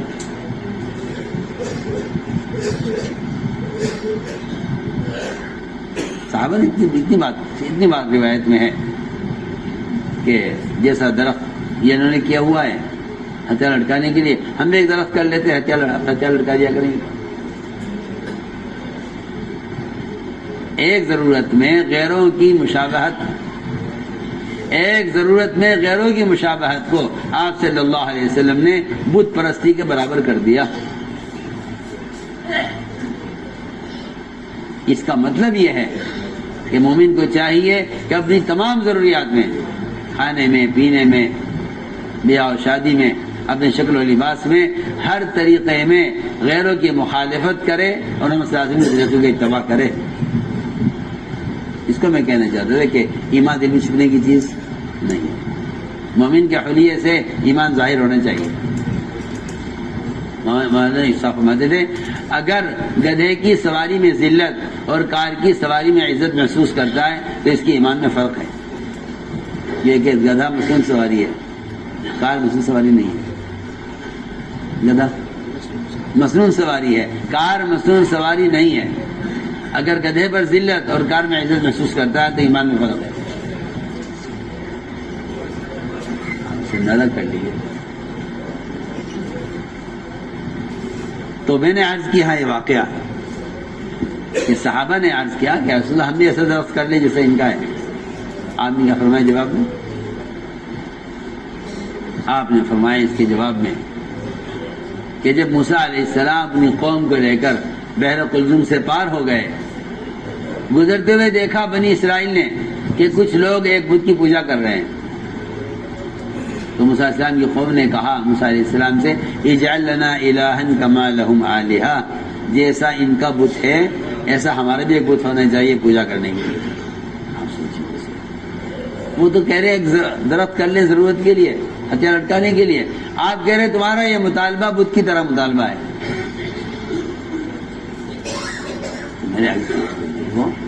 اتنا دور رکھا حضور اکرم صلی اللہ علیہ وسلم نے، بلکہ اس میں ہی نہیں، ضرورت میں بھی نہیں، تلاوت میں بھی یہ خود اسلام لائے، پکے سچے مسلمان ہو گئے، آپ کے طریقہ اختیار کر لیا، نماز بھی، قرآن بھی، ذکر بھی، سارے اعمال کر رہے ہیں، مسلمان پکے مسلمان ہو گئے ہیں۔ خیال آیا ایک مرتبہ ان لوگوں کو کہ آپ ساتھ میں اجازت لینی چاہیے کہ کبھی کبھی توریت پڑھ لیا کریں، کبھی کبھی توریت پڑھ لیا کریں، اس لیے کہ توریت آسمانی کتاب ہے، آپ ساتھ میں نازل کی گئی ہے، قیامت تک آنے والے مسلمانوں کے ذمہ لازم ہے، فرض ہے کہ اس پر ایمان لائیں۔ کہ جب ہم قرآن پڑھتے ہی ہیں اسی پر عمل بھی کرتے ہیں، قرآن ہی پڑھتے ہیں، لیکن کیا اجازت دیں گے آپ ہمیں کہ ہم کبھی کبھی توریت پڑھ لیا کریں؟ اس لیے کہ توریت ہمارے نبی موسیٰ علیہ السلام پر نازل کی گئی تھی، ہم پہلے یہود تھے پھر اسلام میں داخل ہو گئے۔ اب تو مسلمان ہو گئے ہیں، آپ پر ایمان لے آئے ہیں، لیکن ہماری کتاب آپ نے فرمایا، آپ سے انہوں نے یہ سوال کیا تو اللہ نے جواب دیا، اللہ نے فرمایا ادخلوا فی السلم کافہ، اسلام میں پورے داخل ہو جاؤ۔ اللہ کے حکم یہ آیا ادخلوا فی السلم کافہ، اسلام میں پورے داخل ہو جاؤ۔ یعنی تمہارا یہ مطالبہ کرنا کہ ہم توریت پڑھنا چاہتے ہیں، اس کا مطلب ہے کہ تم اسلام میں پورے داخل نہیں ہو۔ اور عبادات میں سب سے اہم عبادت اور سب سے بڑی عبادت اور جس کو صبر کہا گیا ہے وہ روزہ ہے۔ یہ خود روزہ رکھتے تھے عاشورہ کا، پوچھا یہ عاشورہ روزہ کیوں رکھتے ہو؟ کہ جی ہم سے رکھتے ہیں کہ اس دن ہمیں فرعون سے نجات ملی تھی، اس کے شکرانے میں ہم روزہ رکھتے ہیں۔ آپ نے فرمایا اپنے صحابہ سے کہ ہم زیادہ حقدار ہیں اس کے کہ ہم اللہ کا شکر ادا کریں، ہم بھی روزہ رکھیں گے، مگر ان کی مخالفت کرنی ہے روزے میں کہ 2 روزے رکھیں گے، 1 نہیں رکھیں گے، یہ 1 رکھتے ہیں ہم 2 رکھیں گے، تاکہ ہمارا روزے ان کے روزے کے۔ آج تو غور تو کیجیے نا، آپ تو اپنی امت کو ان کے روزے کی مخالفت پہ تیار کر رہے ہیں، اور مسلمان ان کی شکل، ان کے لباس، ان کے طریقے اختیار کیے ہوئے ہیں۔ اللہ اکبر، آپ تو روزے میں بھی ان کی مخالفت کر رہے ہیں، آپ تو روزے میں بھی ان کی مخالفت کر رہے ہیں، اور ہم اس لیے میں نے عرض کیا تھا کہ ایمان دل میں چھپنے کی چیز نہیں ہے، اگر ایمان ہے تو پھر ایمان کا تقاضا یہ ہے کہ سر جگہ پہلے اس کا حلیہ یہ اسلام کا تعارف کرائے گا، کیونکہ اسلام کا تعارف فرائض سے نہیں ہوتا، اسلام کا تعارف فرائض سے نہیں ہوتا، اسلام کا تعارف فرائض سے نہیں ہوتا، اسلام کا تعارف مومن کا حلیہ سے ہوتا ہے۔ تو میرے بزرگ دوستو عزیزو، یہ ایمان کے وجود کی علامتیں بتائی گئی ہیں، ایمان کے وجود کی علامتیں بتلائی گئی ہیں کہ مومن اللہ کی اطاعت میں نکیل پڑے ہوئے اونٹ کی طرح ہوگا۔ تیسری بات یہ ہے کہ دعوت الی اللہ یہ بھی ایمان کے وجود کی علامت ہے۔ ہماری بات یاد رکھیں، اگر آپ دعوت دیتے ہیں لوگوں کو احکام کی طرف، اور اگر آپ لوگوں کو بچانے کی کوشش کرتے ہیں منکرات سے، تو یہ آپ کے ایمان کے وجود کی علامت ہے۔ کبھی بھی اس پر ہم نے غور نہیں کیا، مجھے حیرت ہے اس بات پر کہ اس پر علماء نے غور نہیں کیا۔ عوام تو کیا کرتے، عوام تو کیا غور کرتے، کبھی ہم نے اس پر غور نہیں کیا کہ دعوت الی اللہ ایمان کے وجود کی علامت ہے۔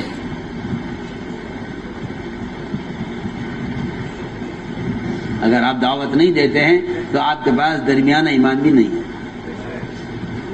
سنیے تو میں کیا کہہ رہا، مجھے حیرت اس بات پر، آپ تو اس چکر میں پڑے ہوئے ہیں نا کہ تبلیغ کرنا فرض کفایہ ہے، فرض عین ہے، اور میں عرض کر رہا ہوں کہ اگر آپ دعوت نہیں دیتے زبان سے تو حدیث کی روشنی میں یہ بات واضح ہے بالکل کہ آپ کے پاس درمیانہ درجے کا ایمان بھی نہیں ہے۔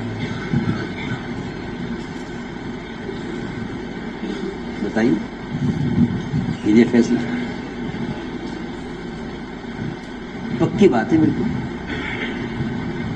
اگر آپ زبان سے صرف لوگوں کو معروفات پر آمادہ کر رہے ہیں اور منکر سے بچانے کی کوشش کر رہے ہیں صرف زبان سے، تو آپ کے پاس درمیانہ درجے کا ایمان ہے، کمال ایمان پھر بھی نہیں۔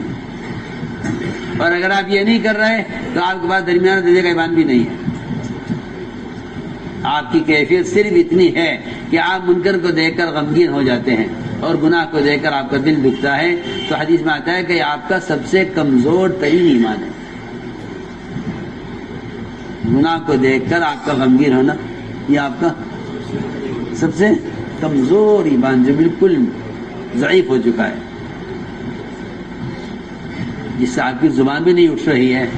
آپ جانتے ہیں جب آدمی سخت بیمار اور ضعیف ہو جاتا ہے تو اس کے اندر بولنے کی قوت ختم ہو جاتی ہے.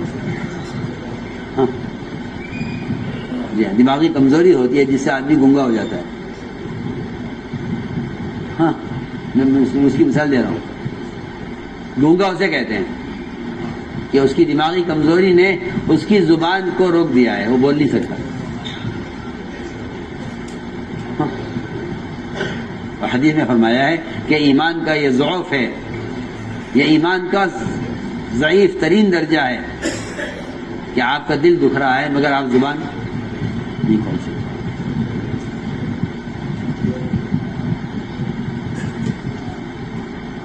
اگر یہ کہا جائے کہ زبان سے دعوت دینا، لوگوں کو آمادہ کرنا عمل پر، یہ درمیانہ ایمان ہے، حدیث کے مطابق ہے.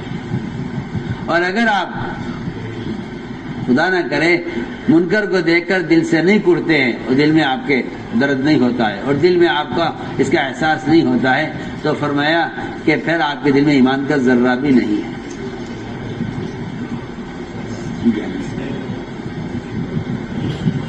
تو میرے بزرگ دوستو عزیزو، ساری بات کا خلاصہ یہ ہے کہ ایمان تو عقائد سے لے کر فرائض سے لے کر تمام ضروریات زندگی تک ایمان پھیلا ہوا ہے. ایمان سارے احکام میں اس طرح سرایت کیے ہوئے ہے جس طرح روح سر کے بال سے لے کر پیر کے ناخن تک سرایت کیے ہوئے ہے. اگر پیر کا ناخن بڑھ رہا ہے تو روح سے بڑھ رہا ہے، اگر سر کا بال بڑھ رہا ہے تو روح سے بڑھ رہا ہے. اگر سر کا بال کھنچتا ہے تکلیف ہوتی ہے، اگر پیر کا ناخن ٹوٹتا ہے تکلیف ہوتی ہے. یہ میں عرض کرنا چاہتا ہوں کہ اگر احکام شریعت میں عقائد، فرائض، عبادات، معاملات، اخلاق اور معاشرہ، اگر معاشرے کی لائن کا ایک عمل بگڑتا ہے تو اس سے تکلیف ہونا ایمان کے وجود کی علامت ہے. جس طرح پیر کے ناخن یا سر کے بال کے کھینچنے سے تکلیف کا ہونا روح کے ہونے کی علامت ہے. آپ مردے کا بال کھینچے تو اسے کوئی احساس نہیں، اور آپ زندہ آدمی کا بال کھینچیں گے تکلیف ہوگی. ایک بال میں روح کا اتنا حصہ ہے کہ آپ کو ایک بال کے کھینچنے سے تکلیف ہوتی ہے. آپ اسے اندازہ کر لیجئے کہ اگر معاشرے کے کام ٹوٹ رہے ہیں جس کو آپ سمجھتے ہیں کہ یہ اسلام میں کوئی بڑی چیز نہیں ہے، اصل تو عقائد اور فرائض ہیں، تو میں کہنا چاہتا ہوں کہ جتنی روح اور جتنا ایمان عقیدے میں ہونا چاہیے اتنا ہی ایمان ایک مسلمان کے دائیں ہاتھ بائیں ہاتھ سے کھانا کھانے کی سنت میں ہونا چاہیے. کیا دائیں ہاتھ سے کھانا کھانا سنت ہے، بائیں ہاتھ سے کھانا کھانا بھی سنت ہے؟ اگر ایسے معمولی سمجھتے ہیں تو پھر آپ یاد رکھیے کہ اگر ابلیس سجدے کا انکار کر کے، جو اللہ کا امر تھا سجدہ کرنے کا، اس سے انکار کر کے جس طرح وہ سجدے سے محروم ہوا ہے کہ اس کا بدن سجدے کے قابل نہیں رہا، میں یہ کہنا چاہتا ہوں کہ ایک آدمی کا دائیں ہاتھ سے کھانا کھانے سے، ایک آدمی کا دائیں ہاتھ سے کھانا کھانے سے انکار کرنا اس کے ہاتھ کو مفلوج کر دیتا ہے. حالانکہ دائیں ہاتھ سے کھانا کھانا فرض نہیں ہے، واجب نہیں ہے. بائیں ہاتھ سے کھانا گناہ کبیرہ نہیں ہے، لیکن ایک سنت کا مقام اتنا اونچا ہے کہ آپ نے کھانا کھانے والے سے کہا دائیں ہاتھ سے کھاؤ، اس جگہ میرا دائیں ہاتھ اٹھتا نہیں ہے، آپ نمایا اللہ کرے تیرا ہاتھ کبھی نہ اٹھے. آپ سوچیے تو صحیح، ایک سنت کے انکار پر اگر دائیں ہاتھ بیکار ہو سکتا ہے تو آپ اس سے فیصلہ کیجئے کہ خدا نہ کرے اگر مسلمان سنت کے انکار پر آ جائے تو کتنی صلاحیتیں برباد ہوں گی. آپ غور کیجئے نا، ادھر ابلیس سجدے سے محروم ہوا ہے، ساری عبادت سے محروم، گمراہ ہو کر دوسروں کو گمراہ کرنے میں لگ گیا. اس نے ایک سجدے کا انکار کیا. یہاں محمد صلی اللہ علیہ وسلم نے ایک آدمی کو بائیں ہاتھ سے کھانے سے روکا، دائیں ہاتھ سے کھانے کا حکم دیا، اس نے انکار کیا، اس نے تو دائیں ہاتھ ختم ہو گیا، شر ہو گیا. اس سے آپ اندازہ کر لیجئے کہ ضروریات میں بھی ایمان کو اتنا ہی دخل ہے جتنا دخل ایمان کو عقائد اور فرائض میں ہے. آپ یہ مت سمجھیے کہ نماز اور روزہ حج و زکوٰۃ یہ زیادہ اصل ہیں، اور باقی چیزیں اختیاری ہیں، آدمی جیسا ماحول ہے ایسا کر لینا۔ تو میرے بزرگوں دوستوں عزیزوں، بات ساری ہے کہ نقل و حرکت اور دعوت اس لیے تھی تاکہ اس سے ایمان کی تکمیل ہو۔ علماء نے لکھا ہے کہ زبان سے دعوت دینا افضل ترین جہاد ہے، اس لیے کہ زبان کی دعوت کے بغیر ہاتھ سے جہاد کی قوت پیدا نہیں ہوگی۔ اس لیے زبان سے جہاد وہ ہاتھ کی جہاد کے ساتھ شامل ہے۔ اگر میدان قتال میں ہیں اور ہاتھ سے جہاد کر رہے ہیں، وہاں بھی زبان سے جہاد مقدم ہے بلکہ مستحب ہے۔ اس لیے زبان سے جہاد کرنا افضل ترین جہاد ہے، اس لیے کہ زبان کے جہاد کے بغیر ہاتھ کے جہاد کی قوت پیدا نہیں ہو سکتی، اس لیے کہ ہاتھ کا جہاد یہ زبان کے جہاد سے افضل اور اعلیٰ ہے۔ اگر زبان سے جہاد نہیں کرو گے، اگر زبان سے جہاد نہیں کرو گے، یعنی لوگوں کو جا کر دعوت دے کر ہم کی طرف نہیں لاؤ گے، تو میں قسم کھا کر کہہ سکتا ہوں کہ دل کے جہاد کی بھی استعداد ختم ہو جائے گی۔ کیا ہو جائے گی؟ میں بہت اہم بات کیا، اگر زبان سے دعوت دینے کو معمول نہیں بناؤ گے تو دل سے جہاد کی استعداد بھی ختم ہو جائے گی۔ دل سے جہاد یہ ہے کہ آدمی دل سے کم گناہ کو گناہ سمجھے، اس سے نفرت کرے۔ اگر زبان کا جہاد نہیں ہے، دل کا جہاد باقی نہیں رہے گا، اور اگر زبان کا جہاد ہے تو پھر ہاتھ کے جہاد کی استعداد پیدا ہو جائے گی۔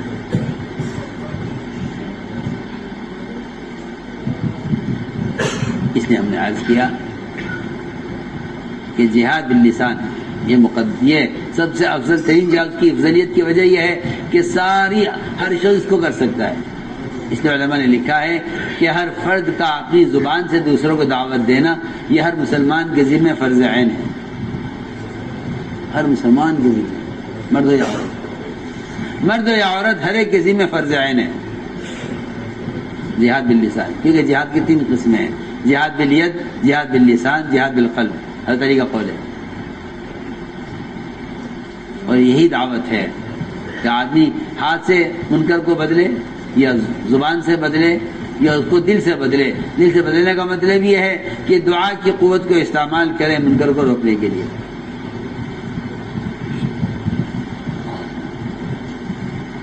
دعا کی قوت کو استعمال کرے منکر کو روکنے کے لیے، یہ دل کا جہاد ہے۔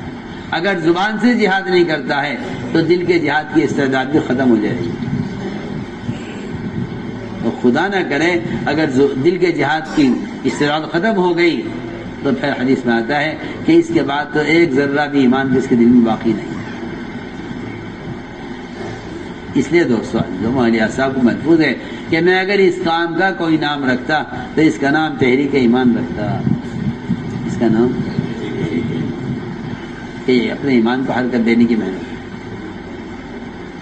اپنے ایمان کو حرکت دینے کی محنت، اس کام کا نام رکھتا تو اس کا نام تحریک ایمان رکھتا۔ اس لیے اس بات کا دل سے عزم کریں کہ انشاءاللہ ہمیں ایمان کی علامتیں اب اندر پیدا کرنی ہیں۔ اس لیے ایمان کو اتباع سنت میں تلاش کیا کرو، ایمان کو ایسا کو محفوظ ہے کہ میرے اس کام کا مقصد احیاء سنت ہے۔ کام کا مقصد احیاء سنت، یہ ساری نقل و حرکت اس کے لیے ہے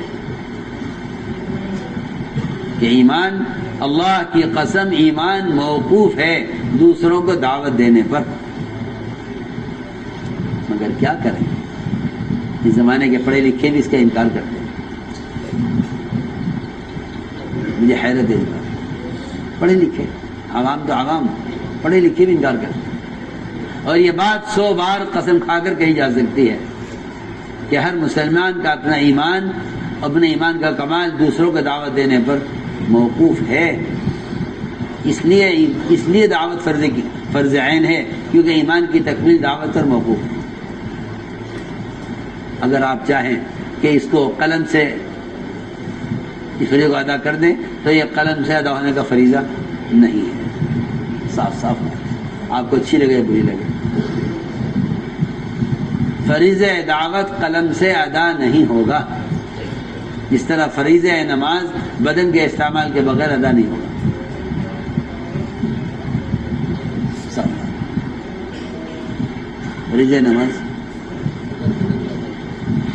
فریضہ نماز بدن کو استعمال کیے بغیر ادا نہیں ہوگا، ایسے فریضہ دعوت اپنے بدن کو استعمال کیے بغیر ادا نہیں ہوگا۔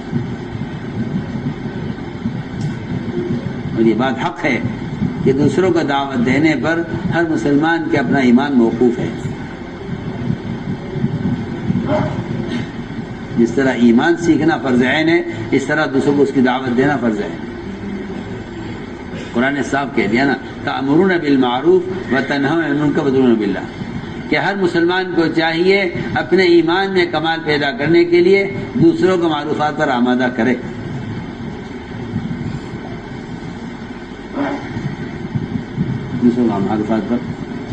دوسروں کو معروفات پر آمادہ کرنا اپنے ایمان میں کمال پیدا کرنا، یہ تھی ساری بات۔ ہم نہیں سمجھے، ہم سمجھے کوئی تنظیم ہے تبلیغ جس کا اپنا ایک طریقہ کار ہے، ایسا نہیں ہے، بلکہ ایک نہیں متعدد صحابہ سے یہ بات اچھی طرح ثابت ہے، اور یہ اجتماعی عمل ہے۔ قم بنا نؤمن ساعۃ، اجلس بنا نؤمن ساعۃ، یہ اجتماعی عمل ہے۔ ہم یہ اجتماعی عمل کا ماحول سارے عالم میں قائم کرنا چاہتے ہیں،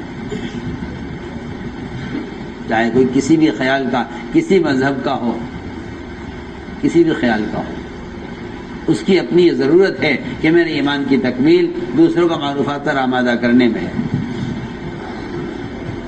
اس لیے میرے دوستو، اس کا عزم کرو، اس کو اپنی ضرورت یقین کرو کہ میری ضرورت ہے،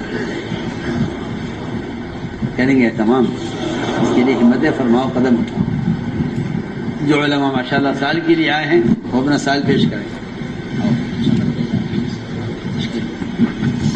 فرمائے ماشاءاللہ بولے نواب صاحب ماشاءاللہ تیسرے سال کے لیے، دوسرا سال کے لیے ماشاءاللہ، زبیر بھائی تیسرے سال کے لیے ماشاءاللہ، تیسرے سال کے لیے ماشاءاللہ، شاداب بھائی اللہ تعالیٰ قبول فرما لے، دوسرے سال کے لیے ماشاءاللہ، انعام صاحب تیسرے سال کے لیے، نام بتائیں، ضیاء الرحمن صاحب ماشاءاللہ دوسرے سال کے لیے، دوسرے سال کے لیے ابوبکر صاحب ماشاءاللہ، مصعب صاحب ماشاءاللہ سال لگا رہے ہیں، دوسرے سال کے لیے تیار ہیں ماشاءاللہ، 5 ماہ کے لیے کھلے خرچ کے لیے بتائیں ماشاءاللہ، شاہد بھائی دوسرے سال کے لیے آ چکے ہیں ماشاءاللہ، ماشاءاللہ ہماری جماعت نادیڑ کی جماعت ماشاءاللہ دوسرے سال کے لیے تیار ہے، 5 مہینے کے لیے ماشاءاللہ عبد الرحمن بھائی، اور بتائیں 5 لاکھ خرچ کے لیے، اور بیٹھے نا، 1 منٹ بیٹھ جائیں بھائی، بیٹھ جائیں۔